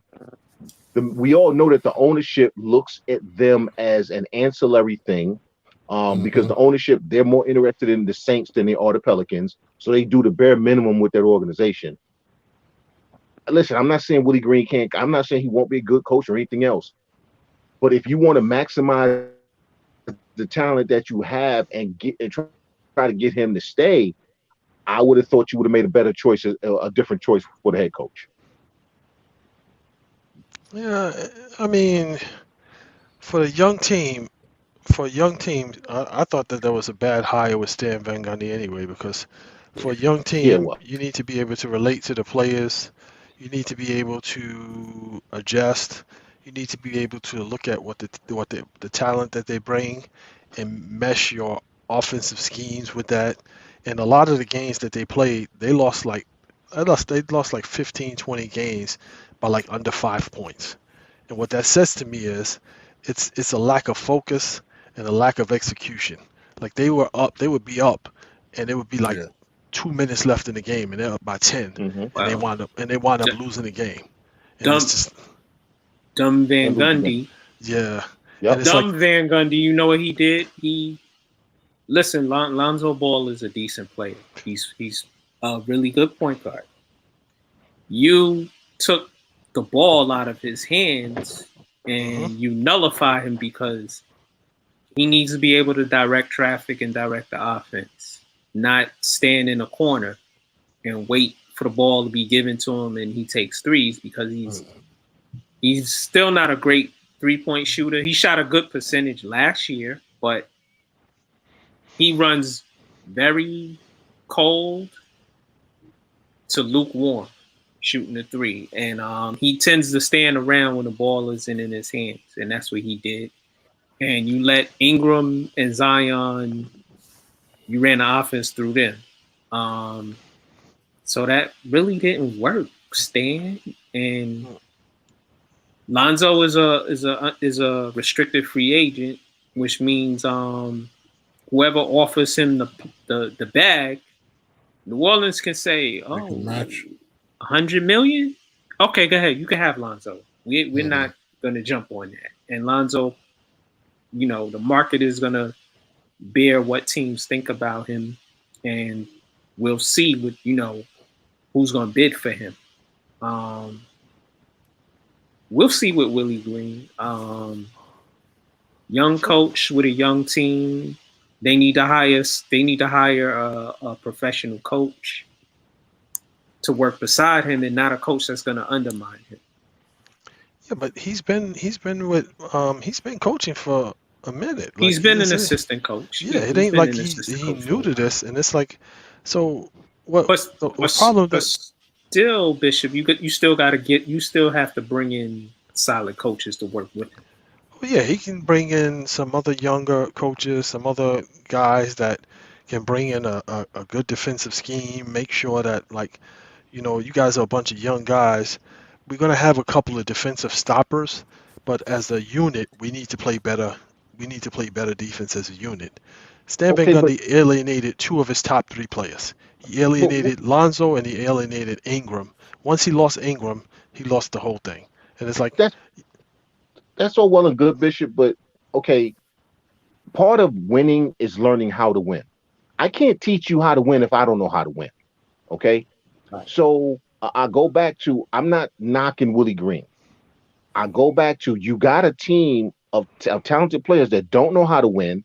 They don't have the first idea of how to win, how to close out, how to handle expectations. mhm. So I give them a coach who also doesn't know because he hasn't been through it yet, not as a head coach. You say you listen, you can be the assistant all you want. Until you're the person in charge, you have no concept of what it is to truly be in charge until you're in charge. There's a whole lot of things that you never have to deal with as an assistant that you'll have to deal with as the head coach.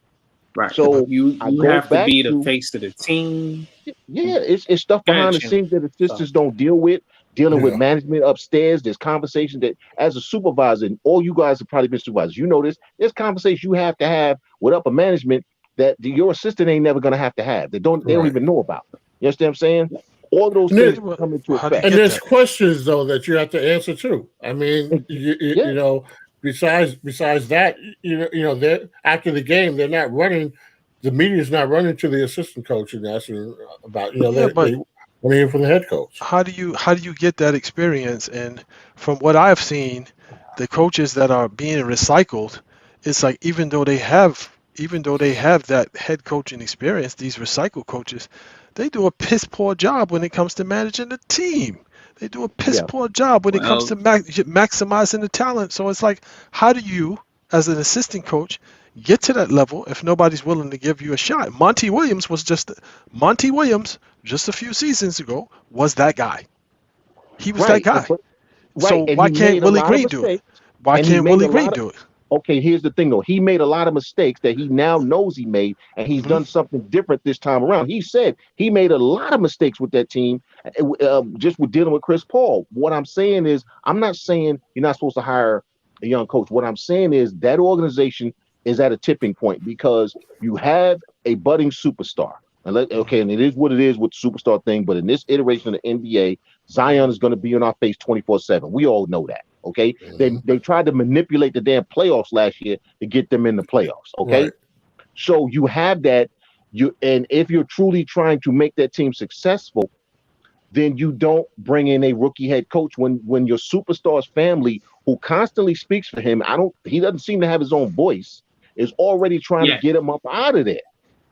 Yeah, you got you. So for you, Too many if you look at cooks. Too many cooks in the kitchen. if you look at the Yeah, Pelicans, if you look at the Pelicans at best, the only thing that they're looking to do in that market is be respectable, be exciting to sell tickets, and be respectable. They don't have aspirations to.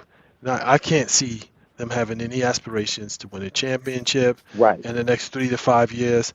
They're just looking to solidify their fan base, be an exciting place for people to go watch the game, Then you got to and keep Zion. Then and you got be to keep right, Zion, and you be Bishop. legitimate. Yeah. And whether you keep him or not, the first goal would be we want to keep him. We want to keep him. If But you if you if you if you keep them, you have to, like I said earlier, you have to surround him with good players. And good coaching. Right. Steven Adams is the only sage veteran on the team. Him and Eric Bledsoe. Those are get their rid of sage Eric veterans. Bledsoe, get rid of Eric Bledsoe. I agree I'm with about you. to say that. I, I'm I about to agree say with that. you. I agree with you. Just long as he doesn't come to the Knicks, because there's certain Knicks fans that want Eric Oh Bledsoe. God. They want everybody. They want everybody. Yeah. They But like Brooklyn. They want everybody. right, but Eric Bledsoe is an okay player. He just doesn't fit this team. He's a You have loser. young players.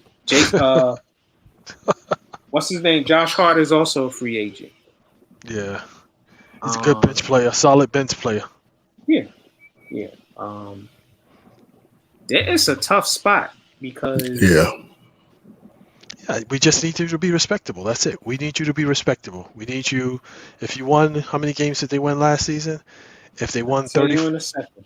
Not 35, enough. if they, 31. Not enough. if they won 31. if they won 31 games last season, we want you to at least win that. Maybe if you win close to No, 40, they if you have win, talent to win 40. They have talent to Well, they be lost. a team that's on the bubble to get the last spot in the playoffs. Right. yeah, they Right. lost like 15 to 20 games by under 5 points. Yes. By under 5 Right. points. So I'm saying if they would get to like 40, 45 games, that's respectable for that franchise. They get in as an 8 seed. They get eliminated in the first round, but you can say, hey, we're building something. They got to play in the playoffs, and then we'll continue and build on that for the next season. Now you win 50 games, and you get into the playoffs, and you might luck up. You might luck up and get that 7th seed, and then you get past the first round and get spanked in the second round. But But at I don't least you see can that see happening. progress. Why I don't not? see that happening with Willie Why Green. not? I don't because again, he has to make mistakes, which means that they're going to lose some games they should win. Okay, because he's going to make mistakes. We all get that. And that's not a knock. That's just a fact. All right. So they're going to lose games they should win. He's going to make poor decisions. All that stuff. That's a learning process for him. That now, while he's got to go through his learning process of becoming a better head coach, that's one less year you have Zion. The only reason anyone's even talking about that franchise right now is because of Zion. Okay. But you're Again, assuming that he's a piss poor coach. So, You're let assuming me, no, he's a no, I'm piss poor not. No, coach. I'm not. No, I'm not. What I'm saying is he's a rookie coach. Okay. How many years he been Okay. an assistant? I don't care how long you've been an assistant. You haven't been in charge. Well, There's a but difference. okay, Chandler. I know we don't like. I know you don't like Jason Kidd, and the situation is different when Jason Kidd was a rookie head coach. He Right. came in and went to the playoffs with the Nets. Okay, the Nets had okay. I'll give you I that. said But that that. how often does that how often does that really happen? And all I'm saying is this: me personally, I would have gone with a Kenny. I would have gone with a coach who had one job previous, right? Mhm. It wouldn't have been a Stan Van Gundy type, not one of those clowns. It's not what I'm talking about. But I would have gotten somebody who had gotten the freshman crap out of his system. Okay, that's what I would have gone. I'm not saying Willie Green won't be a good coach. What I'm saying is for where this franchise is, I'm looking at where the franchise is, and again, I keep going back to this kid's family who has far too much say in what goes on for him, right? They are already trying to get him up out of there, and because it appears to me that he doesn't want to take a stand and say to them, listen, this is my career. You need to be quiet. Much like Lonzo when he first got in the league, when he let his father do too much damn talking, and it impacted him, right? I see the same thing with Zion. And all I'm saying is if I'm the Pelicans and I'm run properly, which they're not, we can all agree, then Willie Green wouldn't have been my hire. It would have been a Kenny Atkinson type guy. Would have been my hire. Now I say Kenny Atkinson type. But what's the difference between? The difference is Kenny Atkinson. This would be his second job, so he's. And again, this is presuming he's learned from the mistakes that he made in New Jersey. But the one thing I know about Kenny Atkinson, I know he can work with young players. I know they're going to be fundamentally sound, and I know that they're going to play defense. Yeah, but when you had hold Kenny on, Atkinson, let me say this, Bishop. I'm sorry. Kenny Atkinson, it wasn't his fault. He got run out of town by the two superstars. I know that, and I'm saying that maybe okay. You play a part in everything that happens, no matter what. You play a part. Right. Even if his part was small, he played a part. What I'm saying is a guy like that, and I'm not saying there had to be Kenny Atkinson. I'm saying give me somebody like that who's lost a job because of a superstar issue, whether it was his fault or not. A guy who I know my team will play hard, they'll be fundamentally sound, and they'll play defense. And give me that guy because he's got a track record of it, but he doesn't have the long track record of being an idiot yet. That's who I would have picked for the Pelicans job. So ahead, feature this now. Feature this. I'm a young coach. I'm Willie Green. I'm coming in there, and my galvanizing speech, my galvanizing movements throughout the whole season is, you know what? They don't think that we can do it. They don't think that I'm going to be a good coach. They don't think that you guys are going to win. I'm trying to instill this ideology that it's us against the world. Everybody's got a chip on their shoulder, because that's what Kenny Atkinson did when they had that Nets crew. It's like you had a bunch of mismatch riffraff dudes that they could all play. They could all play, but he galvanized them by saying, "Yo, they don't think that we are good enough. They don't think that we are going to. So why wouldn't he be able to do that?" And it's like, okay, well, you got a budding star in Brandon Ingram. If you put a little chip on his shoulder, and then you got Zion Williams, who's like a Mack truck. You put a chip on his shoulder. Then you got. I watched Willie Green as a player, and he didn't maximize his own talent. So how's he gonna maximize somebody else? Monty Williams wasn't the greatest player either. But he maximized his talent. He maximized. He was a sub. He was a sub. He was a sub his whole career. Yes, and that was his level. Monty Williams was old. Monty Williams at his best was a bench player, but a really good bench player. Willie Green had the talent to be a starter and a good starter in the league, and all he ever was a journeyman. Yeah, but you got to understand, like, it's levels to this. It's like, okay, so at his position, he's a guard. He was a two guard. He had opportunities, bruh. And all I'm gonna say it like this. I'm gonna leave it alone. If you don't maximize your own talent, I don't trust you to maximize mine. Okay, yeah, you got a good point there. But I mean, he as a player, he's more mature as a coach. But Chandler, Phil Jackson was a bum. Mm-hmm. Yes, but you know what? He maximized being a bum and turned that into this mythos of him being some integral part of two championships when he only played on one championship team because the first one his leg was broken. Pat Riley wasn't great. He was marginal. Yes, but what's the story about Pat Riley as a player? He was hard to play against. He was hard-nosed. He was a bench player, but man, you knew when he was on the floor, he dove. Again, he maximized his talent. Yeah, I'm going to give Willie Green the benefit of the doubt. All right, I'm not. I'm gonna give Willie Green was Willie Green because Willie Green was Willie Green in the NBA.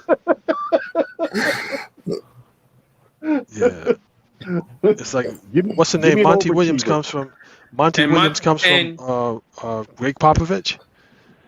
No, Monty Williams comes from a lot of coaches, not just Popovich. And Monty Williams, listen, if he hadn't had the heart problems, he probably would have been a better player. That's what held him back, really. Well, I mean, he was a hustle player. He was that 6-something guy that you could play. That you could seen him? Did you see him in college? Monty was I'm talking about the NBA. When he was in the NBA, he had a heart problem, though. Yeah, but he still had a pretty decent career. I remember when he was playing with the Knicks, when you could put him in there. He was like that sub that come off the bench that you could put on on like the 6-something offensive player. He uses fouls judiciously. And they made it tough. Listen, his heart prevented him from us really seeing the real Monty Williams. But Willie Green has it depends on what New Orleans puts around him. Willie Green reminded me of Terrence Ross. Terrence Ross got all the talent in the world. Boy scored 50 points in the game. How many teams Terrence Ross played for so far? 25? 3 or 4. Yeah, Terrence Ross is he's Willie Green. He's got issues between his ears. He's got issues between his ears. So Willie Green in X's, as far as X's and O's. So when they were talking about why did you come to Phoenix, Chris Paul says that Willie Green reached out to him and was advocating for him to come there, and he got excited about the fact because he knows who Willie Green is, X's and O's off the court. Like the two of them have conversations about ball and like playing ball and game stuff and so forth. So again, it's like this is before he got the opportunity to coach. Which so proves my point. Willie Green should have been better. No, you could know the game and not be able to play it on that level like that consistently. Yep. Because it's a lot of different circumstances. There's a bunch of dudes. There's a bunch of dudes that know the game inside out. Like if you ask them questions about it, but when you get on the court, it's a different story because now you actually have to execute that. I know what's supposed to happen. I saw him jump over that boy. Listen, Willie Green. Look, I take that. I know I'm hard, but because I liked him as a player, and I'm like, man, you could be so much better if you would just, just be better. Just He stop being a. what he He was was. athletic. He was athletic, and he couldn't shoot. Is that what he was? He was Yeah, he athletic, was and super. He he was was super inconsistent. athletic. He was Actually, and inconsistent shooting. there you go. There you go. Because one night, man, he'd give you 30. The next night, he would take 2 shots. Well, we'll probably be having the same conversation about what's his name? What's the one that you said that they ran out of town? Smith. Smith. When Smith. he's in the big three. The point guard that Mark likes. Oh, Dinwiddie. No. The point guard that Mark likes, the athletic. You mean Josh Smith? Not Josh Smith, the one that used to play with the Knicks. Smith. Oh, Dennis Smith. Dennis Smith Jr. Oh, I'm not a Dennis Smith Jr. fan. Yeah. You were defending him when I was like, yeah, this dude he's done. no, that was me. That was me. That was you? Not a Yeah, I Dennis was Smith defending him. Jr. fan. Listen, he just dealt a bad hand. But let's athletic, right. super athletic, got all the talent in the world, got Mhm. problems between his ears. And if he turns into a coach, I'm gonna say the same thing about him. You didn't maximize your own talent, and I don't trust you to maximize mine. And with that, we're gonna move right out of the realm of basketball and we're gonna go to boxing. And on that, I'm gonna move right on out of the realm of this show, and I'm going to good go night, on brother. to bed. Hey, David. Listen, David. He dozing off over there. Do not let me see you on Jamaica Avenue with that hat or Hillside. I will come for you. You gonna jack me? I'm I sent you jacking the that link. hat. I know. I got it. Yeah. All right, fellas. Brother, thanks right, for Dave. being with us. All right. Peace. Peace, David. We're gonna move on. The WBO orders Terrence Crawford to fight Shawn Porter at 147 pounds welterweight for Terrence Crawford's belt. I got a lot to say about this, but I'm gonna let you two guys go first. You guys go first, because those two dudes, I always get them mixed up. So I'm gonna let y'all go because I get them mixed up, and I'm be talking about one, and I'll be saying the stuff about one that you're saying about the other. I don't know why what's the name wants this fight. I don't know why Shawn Porter wants this fight. It's not for number Shawn one. Porter wants to make money, bro. You're not good enough to beat Terrence Crawford. You got a lot of wear and tear on your body, and this is going to be a wear and tear fight. This is going to be one of those fights that after you have it and after you get demolished, it's going to be one of those things where it's like, do I really want to fight anymore? Should I be doing something else? Should I diversify my income stream? Because all of the fights that he's had, the only thing it's proven to me is like Shawn Porter is a tough dude that doesn't have the power. He's not good enough to basically outclass anybody. And Terrence Crawford that's like next level. And it's like you shouldn't be in there with him. You shouldn't. Well, listen, Shawn Porter's a name. What's the knock on Terrence Crawford? He ain't fought nobody, right? Right. Shawn Porter he's not Errol Spence, but he's a big name in the welterweight division. He's ranked number 4, I believe, right now. His record is 31-3-1 with 17 KOs. Porter makes you work for that win. He's gonna make you work for that win. And Bishop, I already know. Yes, Crawford. They're both 33. Crawford is head and shoulders way outclasses him. But this fight it's a fight I would like to see because I want to see Terrence Crawford fight somebody. Yeah, And he can't get to Errol Spence right now. I believe Crawford is supposed to fight somebody in October, so this fight would probably be in December or February. And this necessarily doesn't mean the fight will be made. They have 30 days to make the fight. But I'm glad the WBO stepped in and overstepped over dummy Bob Arum at Top Rank. Right. Because he won't negotiate with anybody and get Terrence Crawford in the ring with anybody. And he muddies the waters because people will sit back and say, well, Terrence Crawford is scared to fight Errol Spence and he's scared to fight this one. Oh. And that's not the truth. That's not the total truth. Errol Spence knows that it's like, yeah, stay away from that guy. Let them keep talking, let them keep muddying the waters, because that's really not that's a fight that whatever his weaknesses are, they will all be exposed, and then that Pandora's box will be open, and he'll never win another fight again. He'll have to fight cab drivers, Mexican cab drivers, to get more wins. That's the fight I want to see is Terrence Crawford against Errol Spence, and I think it'll be a really good fight between them. I think it will be like lopsided. I think Crawford will come out. I wouldn't say that. I think Crawford will come out and embarrass him first. We'll have to, if it ever happens, we'll have to make the friendly bet. Sorry, Chandler, I still owe you an iced tea. I know. Yeah. When's the last time Crawford fought? Recently. Yeah. Not too long. I'll tell you in a second. He demolished somebody. Yeah, but it was kind of a no-name guy. Because see, for some reason, I think Shawn Porter's gonna make this. He's gonna make you a difficult fight, but I don't know, man. I've never been a big fan of Crawford. You know what I'm saying? For some reason, I've always liked Shawn Porter. Maybe it's because he is just, he has to work for everything he's gotten. But I think if Porter makes this a really good fight, even if he loses, it benefits him because he'll get other names to fight him who can say, okay, he's going to make it a good fight, but I can beat him. So the problem, Porter has fought he's fought a lot of names. He fought Errol Spence. He fought what's your boy Bishop, the pretty guy?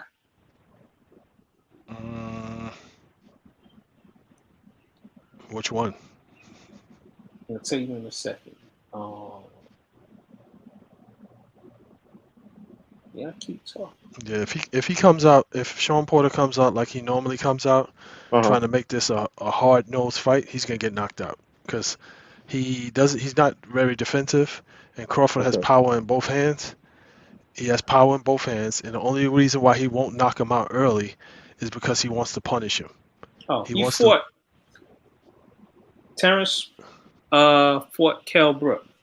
Oh yeah, that was no TKO match. In 2020. Yeah, that was no match. So this will be for at the end of 2020. Their first fight in a while. This will be their first fight in a while. Well, it'll be Terrence Crawford's first fight. I'll tell you about So I mean, ring. I don't know, man. I don't think it'll be the lopsided domination that it should be. You ever watched him fight? You ever watch Crawford fight? Dude, honestly, because I got the memory issues with the brain injuries. Okay. That's why I keep saying I might be confusing the two of them. You understand what I'm saying? Yeah, so Terrence Crawford is the dark skinned one. Terrence Crawford is the dark skinned dude who could fight any style. Who his mother used to pay who the mother used to pay the kids in the neighborhood to beat him up, and they couldn't beat him up. Okay, then I am confusing them then. You're right. So the problem that he's gonna have is like Terrence Crawford is a mean dude. There's boxing as a sport, and then there's boxing as I watched this guy like punish somebody for 4 rounds unnecessarily just to get working. Okay. Just to demolish somebody, and it was just like, dude, you got this fight won. He had the dude hurt, but he backed off and he just kept cat and mouse with him, just punishing him, bloodying the dude up, and then when he got finished, it's like, all right, I'm done. Then he finished him off, and I've seen him do that. I've seen him do that on several fights, and it's just I don't know if you want to get in there with this dude. Listen, Keith Thurman, not Keith Thurman. Don't say Porter has fought Errol Spence Jr., Danny Garcia, Andre Berto, Keith Thurman, Adrian Broner, Kell Brook, Paul Malagini. He's been in the ring. He'll get in the ring with anybody. So I've been confusing the two, like I said I would, because I thought that was Crawford that had done all of that, and I thought Porter was up. Okay. Usually his fights go to 12 rounds because he puts pressure on you. He swarms you. He tries to bully you, by pushing and holding and making the fight real ugly and real physical. That ain't gonna work with Bud. Well, we'll see. Bud hasn't really faced anybody of his caliber. And I'm not advocating for Shawn Porter because I'm really not a big fan of his, but that's a pro's pro. He leaves himself open for a lot of punishment, and there's only a few. He does. There's only a few select fighters that have the ability to punish when you leave yourself exposed to get off. Right. And Bud is one of those dudes, and Bud got power in both hands. Yes, and, and Bud is a switch hitter. Bud goes from southpaw to righty, conventional to unconventional. Just about every style. Yeah, he's a Swiss Army knife in the ring. He That's why he got like power in every style. Power in every style. And it's like, yeah, that's not a dude that you want to. That's like trying to fight Tank Davis. That's like right now, that's not the dude that you want to be in the ring with. It's certain guys that it's like no. Right. And Crawford, you should have left Bob Arum when you had the chance. You didn't. This is why you're not getting the fights that, Porter's fought just about everybody in the last 10 years who was a top-ranked welterweight. Crawford hasn't done that because he's with Bob Arum in top rank, and people don't want to deal with Bob Arum in top rank. So you get frozen out of fights and you fight cab drivers. Is Crawford the one that wanted to fight Pacquiao but then wound up not fighting him? Or was that Porter? They working on that fight between Pacquiao and Crawford. It's Crawford. Okay, because it was like 2 years ago now, right? He claimed they were supposed to be fighting at Jerry World in Dallas and all that nonsense. Well, it's Bob Arum, man. That's the common denominator. Even Manny don't want to deal with that fool no more. Trying to get his contract is coming up again. Crawford's where he can leave top rank, bro, and you'll get some of the better fights. But does he want the fights, though, is the thing. He's a boxer, yes. But I'm saying, is he content where he is? Because can't be. But then why did he re-up with him then? Listen, Manny did it too. Manny re-upped with Bob Arum. I don't know what that Sith Lord is doing over there. It's funny. Me and R had a chance to go to. We used to go to the pressers, the pre-fights, where they go on a tour and they talk shit to each other and stuff. Yeah. Bob Arum walked past us. He wanted to shake our hands, and we looked. Nah. Wow. He was like, "Hey." We were like, "Hey." It's like, no, don't shake hands. Hey, lucky to have you bumped off right then, man. And he cheap on the food. That presser, the food the refreshments was whack. We went to Floyd's presser in at the Apollo when he fought Miguel Cotto.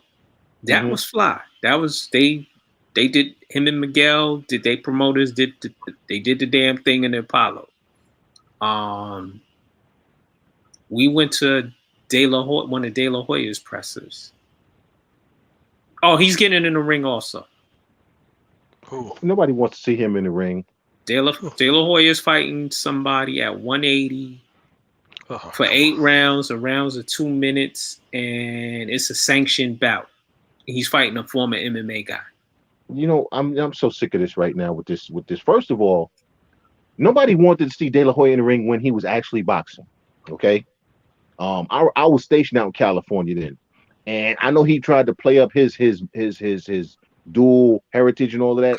They didn't like Oscar De La Hoya out there in Cali. They didn't like him at all. Okay, though they used to call him Chicken De La Hoya. That's where that name came from. It came from California, Chicken De La Hoya. So listen, I'm gonna say this: anyone who pays to watch that, or if you take your time to watch that, I feel bad for you.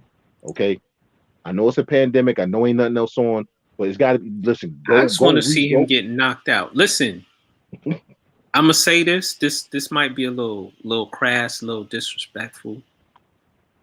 I think De La Hoya need to pay somebody off. That's why he need this fight. Maybe he may. You know, Maybe money. He has problems with the white lady, and I don't mean white ladies. I mean, the nose candy.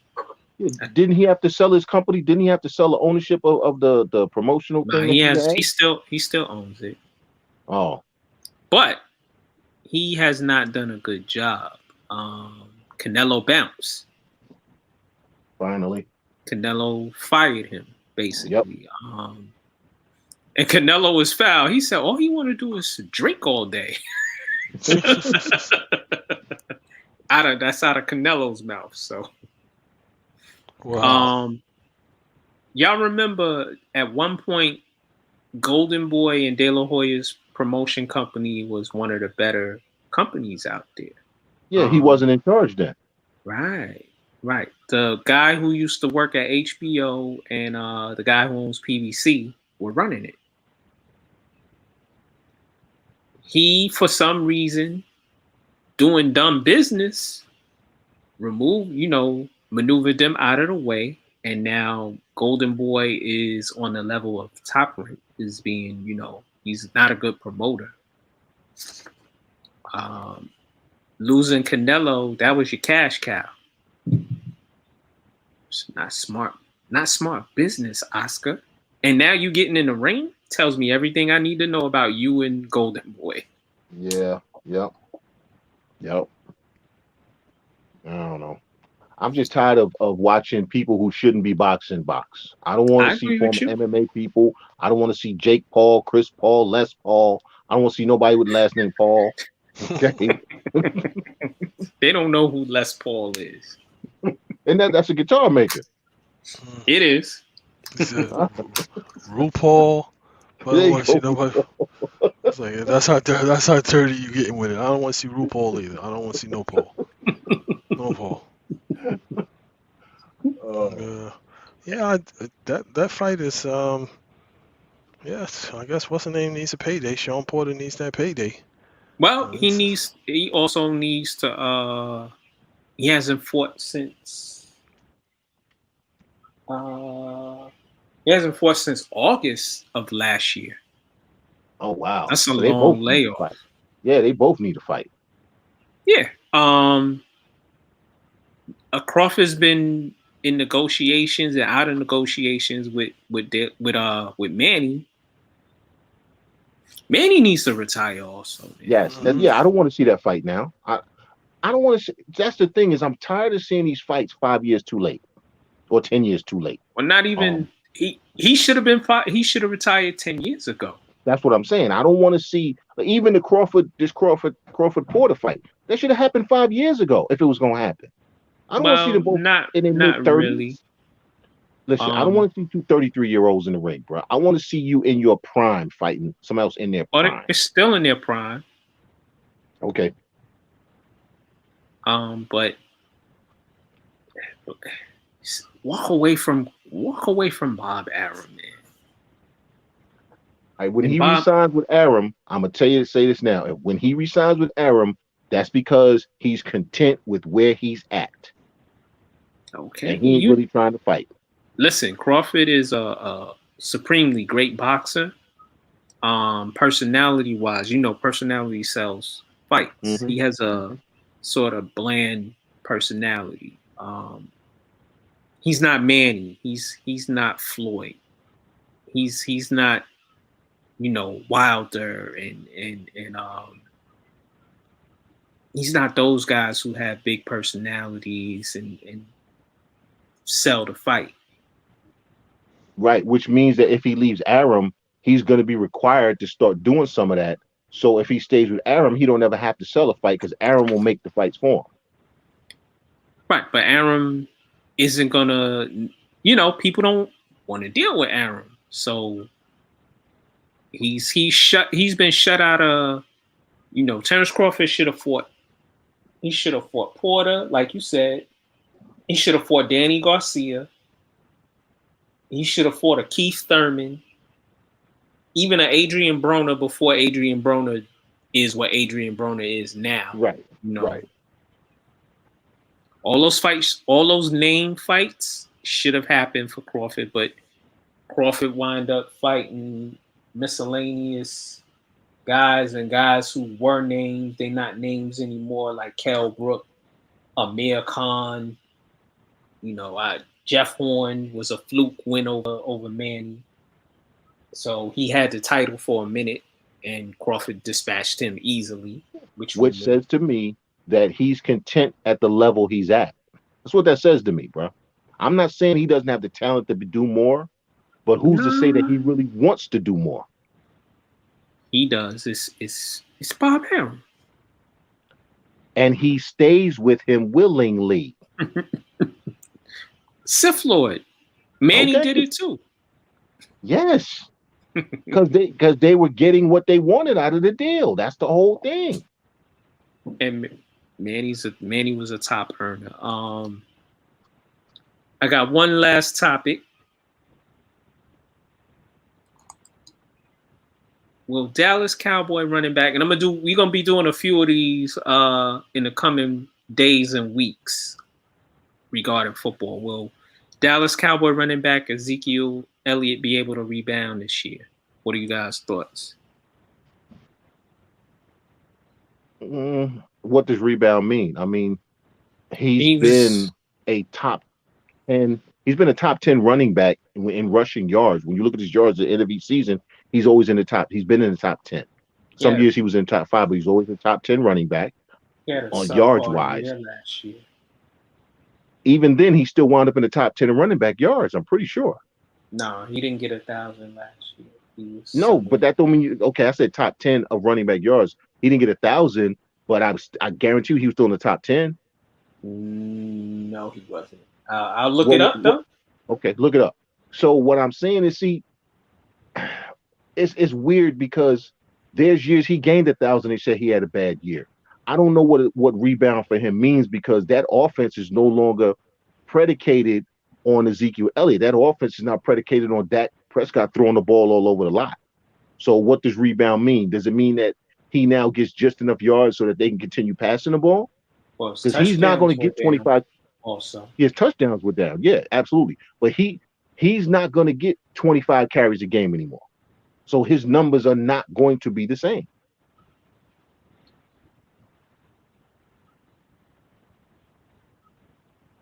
Right. Bishop. Oh, wow. Wait. No, that's not right. I think Bishop went to sleep. No, I'm listening. I'm just listening. Oh, what are your thoughts, brother? I don't care about the Cowboys.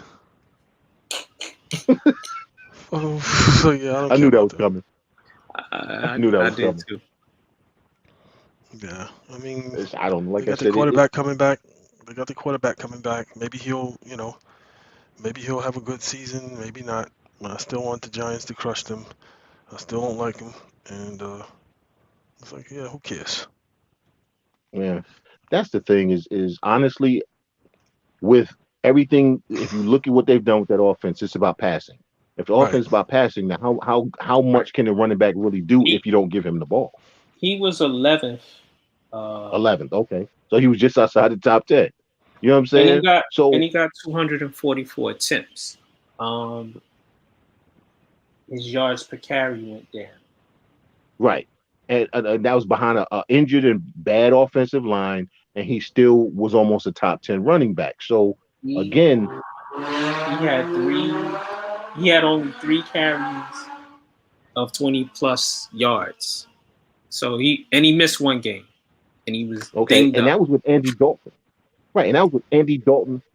Andy Dalton was the quarterback, which means they were definitely loading up the box. Right. So, you know what I'm saying? When you say rebound, it's context. It's context. He had Andy Dalton as his quarterback. Listen, Andy Dalton, go ahead and throw the ball, man. We're going to stop the run. Right. And what was I going to say? I think that's Ronan in there. What's that? Yeah, we go because Ronan is a Cowboy fan. Oh. he had COVID also. And Oh, that's right. And like you said, Chandler, that the offense is geared to the passing game and their 3 wide receivers, which is all true. Yep. He said this is the first time he went and got himself a running back guru and has worked with him. This is the first time he's done that. He lost some weight. He hired a chef. Oh, geez. He's lost a little bit of weight. He's at 218 pounds lean. Why'd you say, oh, geez? because that means that what you're telling me is that you haven't been trying for the past 2 years or the past couple of seasons, and that basically you were just relying on your talent. And that's an indictment of you as a professional. Well, let's. Or it could mean that he wants to get better.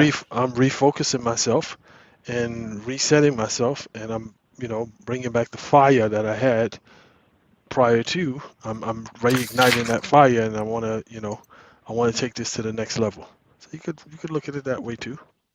Right. Yeah, and my response to that would be, where was okay? Then why didn't you do that after your first year? Why didn't you do it after your second year? You know what I'm saying? I mean, I get what you're saying, Bishop. But if you're trying to get to the next level, that means here it's like the hold on, what does that say? I gotta take my glass off to read that. O-line wasn't Ronan healthy. said the O-line wasn't healthy last year. Factual. Yeah. Teams cannot put 8 in the box on Dallas if Dak, the O-line, and the wide receiver get through training camp healthy. He's absolutely right. He's right. But here's I look at it's the what's the kid's name in Buffalo? The quarterback, Josh Allen. There you go. Josh Allen, after his second year, went to somebody and had his whole throwing motion, everything broken down to parade rest and rebuilt. And he came back, had almost an MVP season. He did that on his own, right? Right. Because he said, I need to get better, and I'm not getting better. Right. And I keep asking, why don't other players do this stuff? Right. So isn't this what Ezekiel Elliot is doing? Because the previous year, but he had waited 1,300 yards and he had 12 touchdowns. Yeah, but now you wait until you're not going to be featured in the running game. So all of that sounds good and groovy, but you ain't gonna get the damn ball. Well, I think he'll still get the ball. They're gonna spread it. Plus, he's a factor in the receiving game as well. Okay, dude, if he gets 15 touches a game on average, I'll be shocked. Hey, they can tailor. If it were me and I was the coach, depending on the teams we play, each game would be different depending on what we need, right, and also what that team is good at. If that team is a good defensive team in the secondary, you're gonna get and your front line is soft. You're gonna get a heavy dose of Zeke tonight. And when have we seen Mike McCarthy do that? It's Mike. You're right. I got no answer for that. And there you go.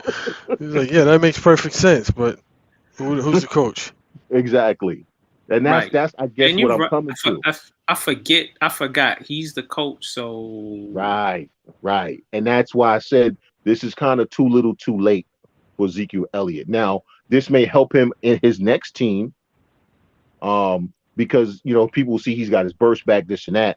So for his career, I like it. For the Cowboys, honestly, I don't think it has as much of an impact as people think it will, because I think Mike McCarthy he reminds me a lot of Stan Van Gundy. He only knows one way to do things. Because you know what I'm saying? Look. Mike Nolan was a terrible defense coordinator. He stuck with him the entire season when he knew his defense was bad. Guys weren't playing that should have been playing. And what do you do? That's my guy. That's what I've always done. Okay, Mike. How'd that work out for you, bro? Hey, if you got your offense is multi-dimensional because you can run the ball and you got 3 good receivers. It doesn't hurt. They should be in the top 5. They should. Offensively. They should. The Dan Quinn, I think, is going to do wonders with that defense just by playing guys where they're supposed to be played, putting guys in position. Mike Nolan had guys standing up, need a hand in the dirt. Had guys hand in the dirt, need to be standing up. Dan Quinn's going to put you where you need to be so you can be your most successful. but I don't trust Mike McCarthy to not become overly dependent upon throwing the ball. And remember, in Green Bay, Aaron Rodgers, a lot of times Mike McCarthy would call the play. Aaron Rodgers would just run the play he wanted to run that he knew was the better play. We've seen that with Dak Prescott. He's not that guy to do that.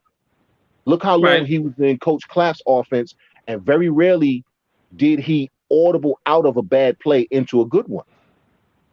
Right. Very rarely did he break the offense and be like, you know what, that's a stupid play. We're not doing that. So if he wouldn't do it with an offense that he'd been in for years, I don't know if he'll do it. Now, maybe it was because he didn't have a contract and all of that. I don't know. But I think the onus is on Dak to be like, you know what? Nah, we throwing the ball too much. Zeke, we running this play. We doing it like this. Ronan, let me ask you this. Is the offensive line fixed now? Did they make the adjustments and guys who were not healthy, are they going to be healthy this year? Did they add pieces? Because their offensive line used to be one of the best in the NFL a couple years back. Yeah. That remains to be seen, I think. Right. If your offensive line is good, and we saw Dak was balling out last year before he got injured. Mm-hmm. Behind a bad offensive line. And I truly hate the Dallas Cowboys with every fiber of my being. And I gave, and I said Dak was going to get paid. I told y'all Dak was going to get paid. Got paid. I like their wide receivers. That's a damn shame. I watch Dallas and watch their offense and like, yo, I wish that was my offense. But the Giants also have a good offense, or should have a good offense on paper, but we know who the quarterback is. It's like it comes down to, like you said, the offensive line and Mike McCarthy. Two things I don't trust right now because they're often injured. I don't see where they made a huge upgrades on the offensive line. If you think about their draft, they damn near went all defense in the draft. Right. So where are the upgrades to the offensive line? They didn't need to do anything offensively except for the offensive line, which I don't think they did. Yeah, he said they added some replacement depth. Collins and Smith should be ready to go on opening day. Okay, but how long will they stay healthy? Because that's been the thing, is they start opening day and then about the fourth or fifth game. Now, if the replacements are good enough, again, I like what the potential is there. Like you said, that offense on a bad day should score 25 points. A bad game for them should be 25 points. That should be a bad game. Right. And with all the offensive weapons they should get 120 yards rushing and 400 to 450 yards passing. Yeah, listen, they total offense should never be under 350 each game. Right. But like I said, we'll see. It's that team is just hard to read, because when you think they should be good, they never are, and when you think they're not going to be good, they are. Right. Much like the NFC East. Exactly. You got the Giants depending on Daniel Jones, and again, I go back to Josh Allen. Daniel Jones is erratic as hell. Why didn't the Giants send him to the same guy that Bill sent Josh Allen went to? Or hire somebody similar. Exactly. And Garrett is the offensive coordinator. He's hit and miss, but he's a better offensive coordinator than he is a head coach. Yes, but you need something to work with. Well, Saquon is coming back. Goaladay was a good signing. The kid they drafted was a good draft. That was good. I'm still going to dare Daniel Jones to beat me. I'm still going to dare Daniel Jones to beat me. I agree with you. Signing John Ross was a good move. He ain't going to stay healthy. Yeah, so no, it wasn't. Yes, it was. No, it wasn't. He ain't going to stay healthy. Yes, he was. No. Okay. Stop it. Yeah. And yo, Chandler, you like a hater. I like you. The dude is never healthy. Everybody keeps telling me about these great signings of guys who are never healthy. That's not true. John Ross can't stay healthy. No. So why is that a great signing? I'm pull up his stats right now. Yeah, and I think Pollard is going to gain more yards than Zeke actually this year. That was I think he's going to get more touches. Smart move getting him. Yeah, I think he's going to get more touches, I should say, than Zeke at some point. But yeah, I look at what the Giants added. You got an erratic quarterback, and you ain't got Kenny Galladay. Okay, that's going to work out well. Oh, excuse me, you were right, brother. Huh? I said you were right. Okay, I'm just saying, bro. I'm just saying. I'm just saying. You know what? I'm getting John Ross confused with one of the other wide receivers on Cincinnati. Because Cincinnati, for some reason, they always have good wide receivers. Yes. When John Ross can be on the field, he has Pro Bowl talent. Problem is he's never on the field. Yeah. And honestly, Kenny Galladay gets dinged up a lot. Yeah, he was dinged up last year. So I don't know. The NFC East is going to be. Listen, if the Dallas Cowboys don't win the NFC East, everybody needs to be fired. Yo, Ronan is funny. He said, I've watched Garrett for years. He's an average OC and a terrible head coach. The New York Giants can have Garrett forever. So in the NFC East, everybody's going to be competing for the division with like 6 wins, 7 wins. Listen, I'm reading reports and reading stuff on the Giants, and they're like, "Yo, we were 6-10 last year. We had a great year." I'm like, "You were 6-10." Yes. If the rest of the division wasn't as horrible as you were, you put you in another division, you were in third place or last. Stop it. And look what they did in the division now. They went and got Fitzpatrick for Washington, and we know what he does. He has a really good season. He goes to another team. They give him a contract, say you're gonna be the starter, and he's trash. And he's trash. Even if he's not trash, he's gonna have 3 games where he lights shit up. Yep. And he's gonna have games where he stinks it up. Right. So that makes Washington about a 17-game season. So that makes them about what? An 8-9, 7-10 team. Dallas, you got Daniel Jones. So maybe they win one more game. Now they 7-10. Philly, I like Jalen Hurts, but I don't like the team around him. So give them 6 to 7 wins. You know what I'm saying? Dallas should win 10 games easy just playing in the damn division. Well, they should have won those games last season too, right? I think if Dak had been healthy, they would have. Yeah. Because remember, they only played 3 games with Dak, and then the rest of it was Andy Dalton. Yo. So to me, I think the key to the division is Jalen Hurts. Does Jalen Hurts take the next step? If he takes the step that his talent says he can, then it's going to be a really interesting division. If he remains the guy he is, which is average, but smart player, good leader, guy, you know what I'm saying, all of that, but average as a quarterback, Dallas should win this division going away. Wow. I'm gonna read some numbers off to y'all, and y'all might get pissed because over the course of Ryan Fitzpatrick's career, he has earned $71 million, almost $72 million. Yes. Right. Tyrod Taylor has earned almost $55 million in his career. Marcus Mariota, almost $55 million in his career. And here's the biggest one. Josh McCown has made he's made $52 million in his career. Those are his career earnings. Just for being average, bro. Wow, I should have played football and been a quarterback. Consistency. You gotta be consistent. Consistently average. Yes. If you do just enough where the team can be about 8-8 and they're talked about for that wild card. And you have that one game where you light somebody up.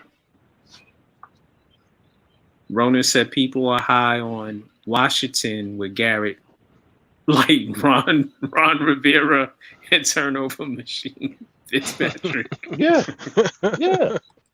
Because if you look at the roster, that if you take Rivera out and Fitzpatrick out, that is a very talented team. But then you got to remember it's Ron Rivera coaching and Ryan Fitzpatrick at quarterback. So you automatically got to deduct. You got to add 2 losses to no matter what number you got. There's 2 guaranteed losses. With Fitzpatrick, there's 2 guaranteed, and Ron Rivera is going to lose you at least 1 game you're not supposed to win. So that's 3 losses right there. Right. Ronan said Dallas rocked out with Dalton, Gilbert, and Ben DiNucci, who shouldn't be in the NFL as a 3rd string quarterback. Yep. Oh man. Yo. Ben DiNucci, Man. he sound like he in the mob or something. One thing go get Dude. what's the gospel dude? What's the gospel football player? The gospel football player. Yeah, the one that's You always know, praying. RG3? No. Oh, Russell What Wilson? position does he play? Quarterback. Well, Russell he used to play. No, he used to play quarterback. No, the one that keeps getting all the opportunities. Oh, That what's his face? Damn, I can't think of his Not name Teddy. right now. Who, Teddy? Oh no, guy who used to play in the end zone, played for Denver, was one of the Jets. He's a tight end now. Yeah. Oh, They you got him. talking about Tebow? Tebow, yeah, Tim Tebow, TT. Yeah, okay. Between him and Taysom Hill, I'm about 6 quarterbacks from the state of Utah from playing from from the Mormon deal. All right, I'm sick of them. Yeah. Hey, Ronan don't said get- lots of average quarterbacks stealing money from teams. You gotta love their hustle. Yep. Listen, they saw what old boy did that was in Green Bay, the backup that got that huge contract off of that 1 game. What was his name? You know who I'm talking about. Matt Flynn. Yeah, they saw what Matt Flynn did. They said, man, that's all it takes to get paid? 1 game? I got Matt Flynn had 1 game and threw 5 touchdowns, and suddenly he was the second coming. got the biggest. He had the biggest contract in the league. I just wouldn't need to say show the you what I'm league, but capable. he I'm got just, paid. yeah, I just want to show you what I'm capable of. I don't have to do it. And never started another game. Well, remember, Seattle signed him, right? And then they drafted Russell Wilson, and then they said, damn, we fucked up. Yep. You got to Russell- go. Russell beat him out. They brought him in a big money contract. Russell came and took the job. Yeah, Matt Flynn, Foles got paid. Oh, don't even get me started on that dude. Oh my God. Oh, wow. Ronan said Tebow is so whack. You can't even make him fly in Madden as a quarterback. Oh wow. Listen, you know what? Urban Meyer. I don't think Urban Meyer's gonna last the season. I don't think he's gonna last the season. Because if you listen to the things he says, right? Man, when I was in college, I was able to do this, and this. Just ain't college, man. Now you got to sign free agents. You don't really know them. This ain't college, man. This ain't college. Okay, you got a 53-man roster. You ain't got 90 people. You don't get to bring your friends in, man. Urban Meyer, I give him 1 season in Jacksonville before he cites health issues and leaves. Hey. And I want them to go. They're gonna go. I want them to go over. All right. I want them to lose every game. Mm-hmm. Can we get Gruden up out of Las Vegas? Please. I got my brothers. I They have gave some him a 10-year friends contract, who bro. are I have some friends who are Raiders fans. You know, I've always liked the Raiders, and I can't do it. I can't do it. He traded 10 Khalil. years, $100 million. He came in. You have one of the best defensive players in the league, and Khalil Mack, and you said, well, you know, I got to trade him. You traded him, and then you said, I need a defensive end. You just had one. You had a game record. I didn't need him at the time. Now I need him. Timing is everything. Timing is The everything. man literally said, we need a Khalil Mack type player. Yep. You can't write that up. You can't write that up.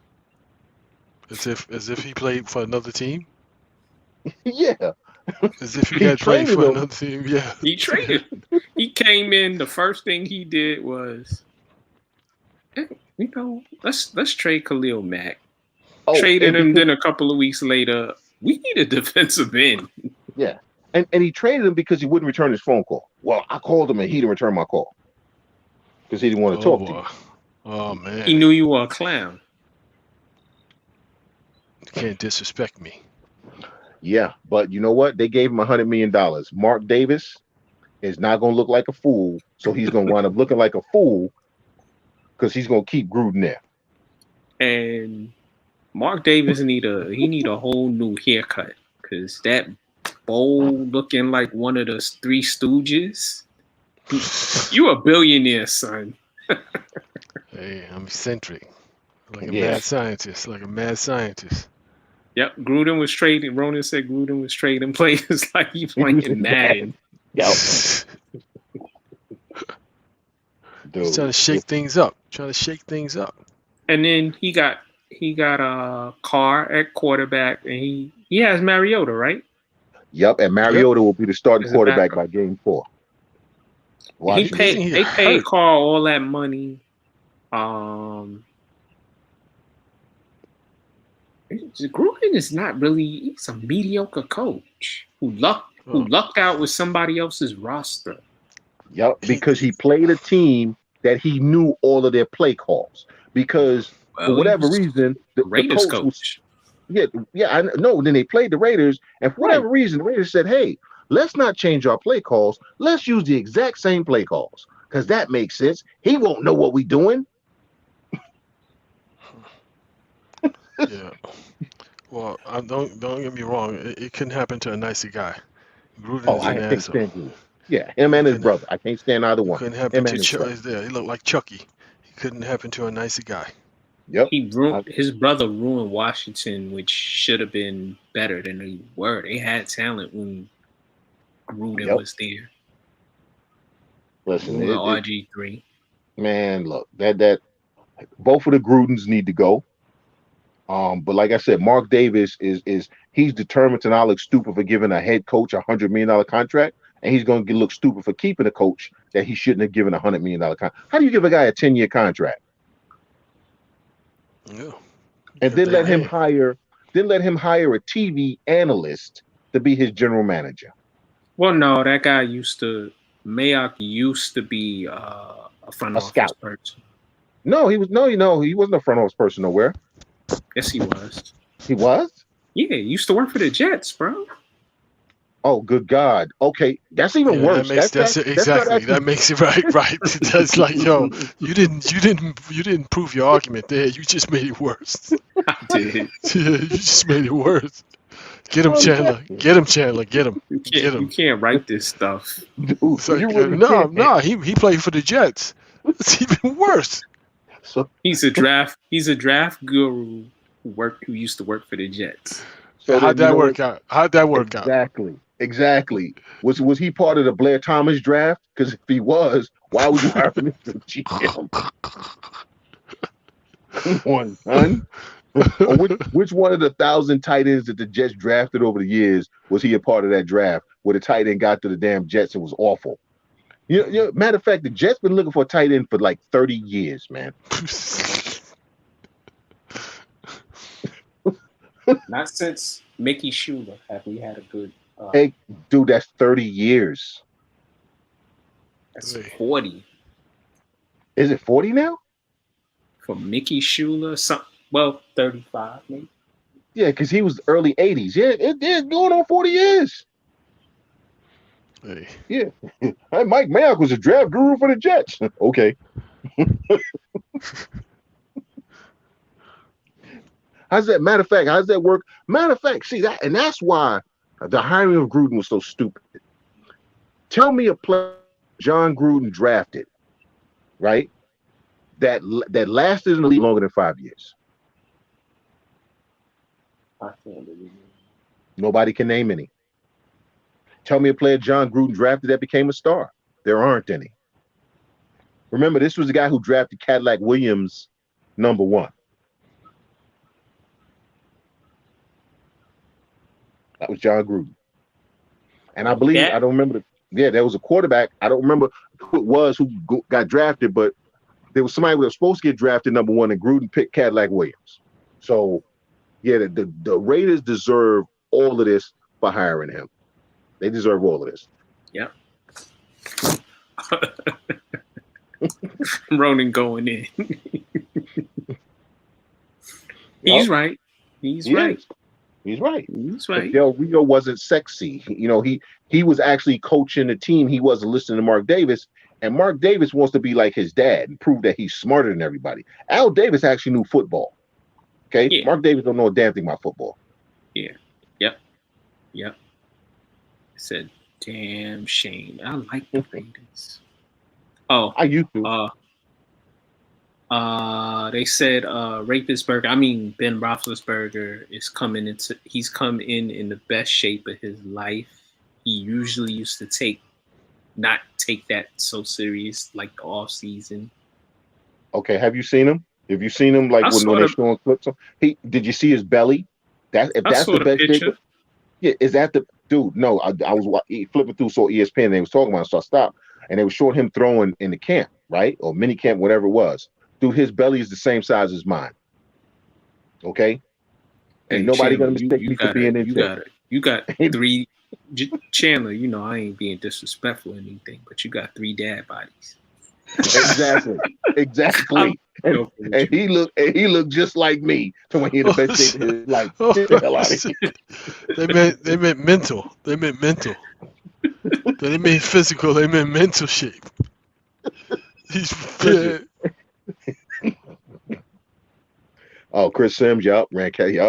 Chris Sims almost died on the field because of Gruden. That's right. Man. Y'all are wrong. Dude, Roethlisberger, the best shape of his life. Man, listen, dude. Call him by his proper name, Rapisberger. Man, I start sweating going down the stairs, and he looked like me. I ain't trying to hear that nonsense. But hey, the stuff they say about you could turn around too when you give yourself to your Lord and Savior Jesus Christ and you get married. Yeah, that's right. Yeah. Yes, that's all I got to do right now. I'll be fine. Pretty much. That's what Ben did. Pretty much. Ben said, marriage. He said marriage in the Lord, it changed my life. I keep telling you, that's all you got to do. And then if you still want to attack him, it's like you're attacking me because of my religion. Yeah. The fact that I'm still doing the same stuff ain't got nothing to do with it. You attack me because of my religion. Because of my religion. That's right. Right. Yo, you do an interview with Ben, he said, I'm blessed and highly favored. He's like, really? He's like, really? It's like, really? Yep. Mm-hmm. Oh my God. John 3:10. John 3:10. You don't even get it right. It's supposed to be 3:16. You gonna say 3:10. No. It's like, well, 3:10 is his favorite verse. Yeah, okay. Leading up to 3:16. The verse leading up to 3:16. It's like it's not 3. It's the verse leading up to, because everybody choose 3:16. Right. Psalms 55. There you go. Psalms, and then some from Luke. Don't forget Luke. You got to have a Luke in there, bro. This don't make no damn sense. He's gonna speak in tongues in the interview.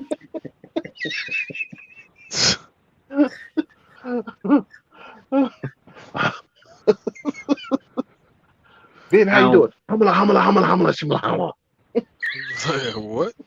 This is like, I know we off topic, but when I used to, there was a point in my life when I was like a teenager and a young man.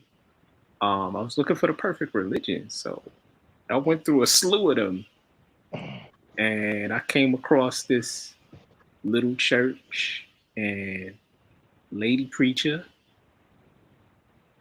I was chasing the daughter though. I knew that was coming.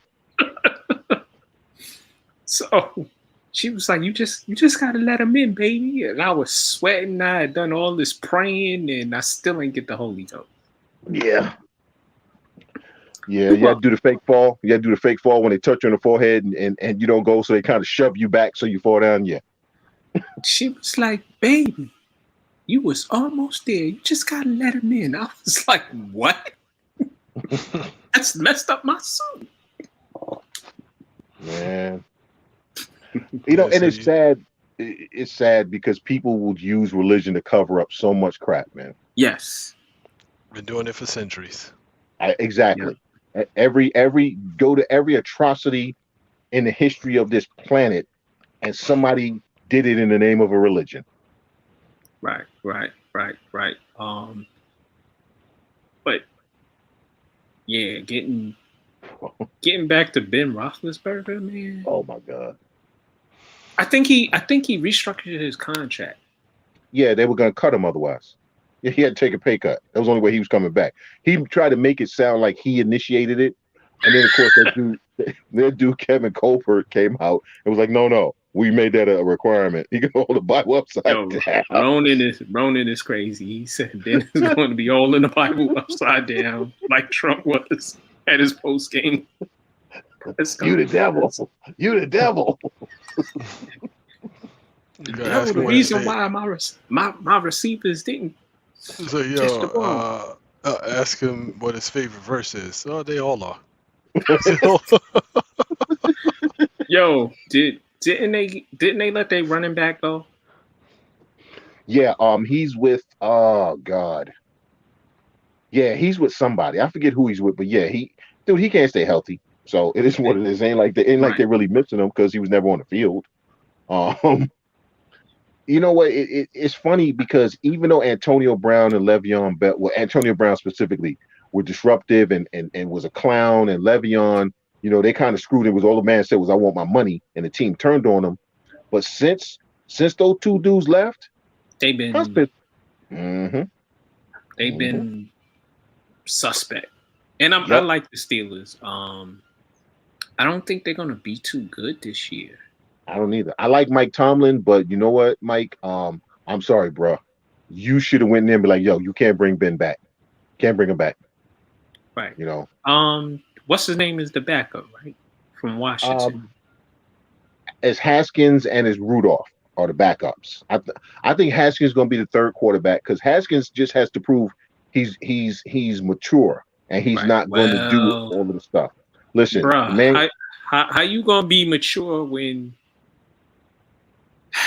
you have bought $20,000 worth of gifts to an Instagram model and now you want it back? That was before he got to Pittsburgh. Again, this is all residue of Washington. What he has to do is get through this season. And yeah, there's stuff that's going to come up from the time he was in Washington. There can't be anything new. It has to be old stuff. See, old stuff, we know that's going to come up. That's okay. It can't be nothing new. So this season is all about him proving that for 17 games, right, for 18 weeks, he's not going to do something stupid. Right. And Roethlisberger is probably going to play 16, and he's probably going to be dinged up in 2 games, so he might get to play 4 or 5 times. No, Rudolph will get the nod over him. Mason Rudolph will get the nod over because Rudolph knows the offense. Oh, yeah, he's been there longer. Right. Yeah, that's the other thing. That's what I like this with Dwayne Haskins because if nothing else, Mike Tomlin is not going to allow him to be that guy. Right, because he's like, listen, if as long as he's doing what he's supposed to do, Tomlin will support him and help him. If you want to be an a-hole, bro, I'll just cut you. And real quick. Well, you know how Pittsburgh do. Pittsburgh always seems to get they get talented players, but if you are that guy, you go bye-bye. Santonio Holmes. After the Super Bowl, you acting buck wild. Goodbye. Yep. They got rid of Plaxico Burress. Goodbye. The other one, Mike something. I gotta go. It's past my bedtime. Oh wow. It's midnight. You right. But it's Friday, Bishop. I'm saying, bro. I'm a senior citizen, dude. I don't know what you're talking about. So am I, but I don't sleep at night, so I ain't got nothing else to do. Yeah, well, that's Well, with that, since Bishop gotta go, and we've been on this for 3 hours. Yeah. See how it flow without R. See how you flow without R. Do you really need him? Well, he had to do his photo shoot again. You know, looking like Ty Diggs' broke uncle. Oh no. Oh no. Why I'm you just saying. why you disrespecting Tay Diggs like that? Comparing him to that guy. No, I'm just saying, You bro. call him Tay Diggs. More like Ashy Diggs. Oh, That's why I said Ty Diggs. I didn't even say Tay. I said Ty. You know, Ty is his brother. wow. And then R was straight me mugging in the pic with the wrong finger up. I'm like, are you throwing the finger? Or are you? And it's like, yo. What was this? So what I was trying to figure out is, did they put the lip gloss on him, or did he put that on for the photo shoot? Did you see his forehead? His forehead was shining. His lips, he had on lip gloss. It looked like he had on lip gloss. No, it's because that was his inner light shining through. All right? Oh, okay. Oh. Okay. Well, maybe tonight he's burning sage and he's trying to levitate.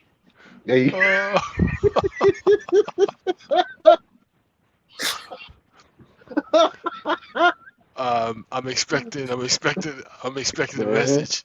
I'll be expecting a message. Man, I gotta get him back for Monday night when I got off I hung out with my boys, so I couldn't do the show, and I tried to tune in, and y'all went ham on me. Listen, man, I told you don't be out there going to them damn art shows and whatnot and then try to come to the show, man. You know, art shows, really, dude. Listen, come on, man. really, listen. really, Shawn. You're an auteur. You know what I'm saying? You're well, you know, the art of filmmaking. And I was watching this dope French film the other day, and subtitling. Oh, so you saying I put on that voice? And the lights and the shadows of the actress as she was acting was magnificent. Wow. And as she cascaded across the screen. Yeah. I'm just saying, bro. Y'all wrong. But Bishop gotta go, so we gonna let Bishop go. I want to thank everybody that's on my page. Dom, my sister Deanna, I see you. Chad, I see you. Those my peoples from high school and college. Love y'all. This is In the Paint, the realest show in sports. Catch us Monday possibly, and check our YouTube channel. Please subscribe. Please subscribe to the YouTube channel. Could y'all do that for me? Thank you. And good night. This is In the Paint. I'm Max 611. Peace.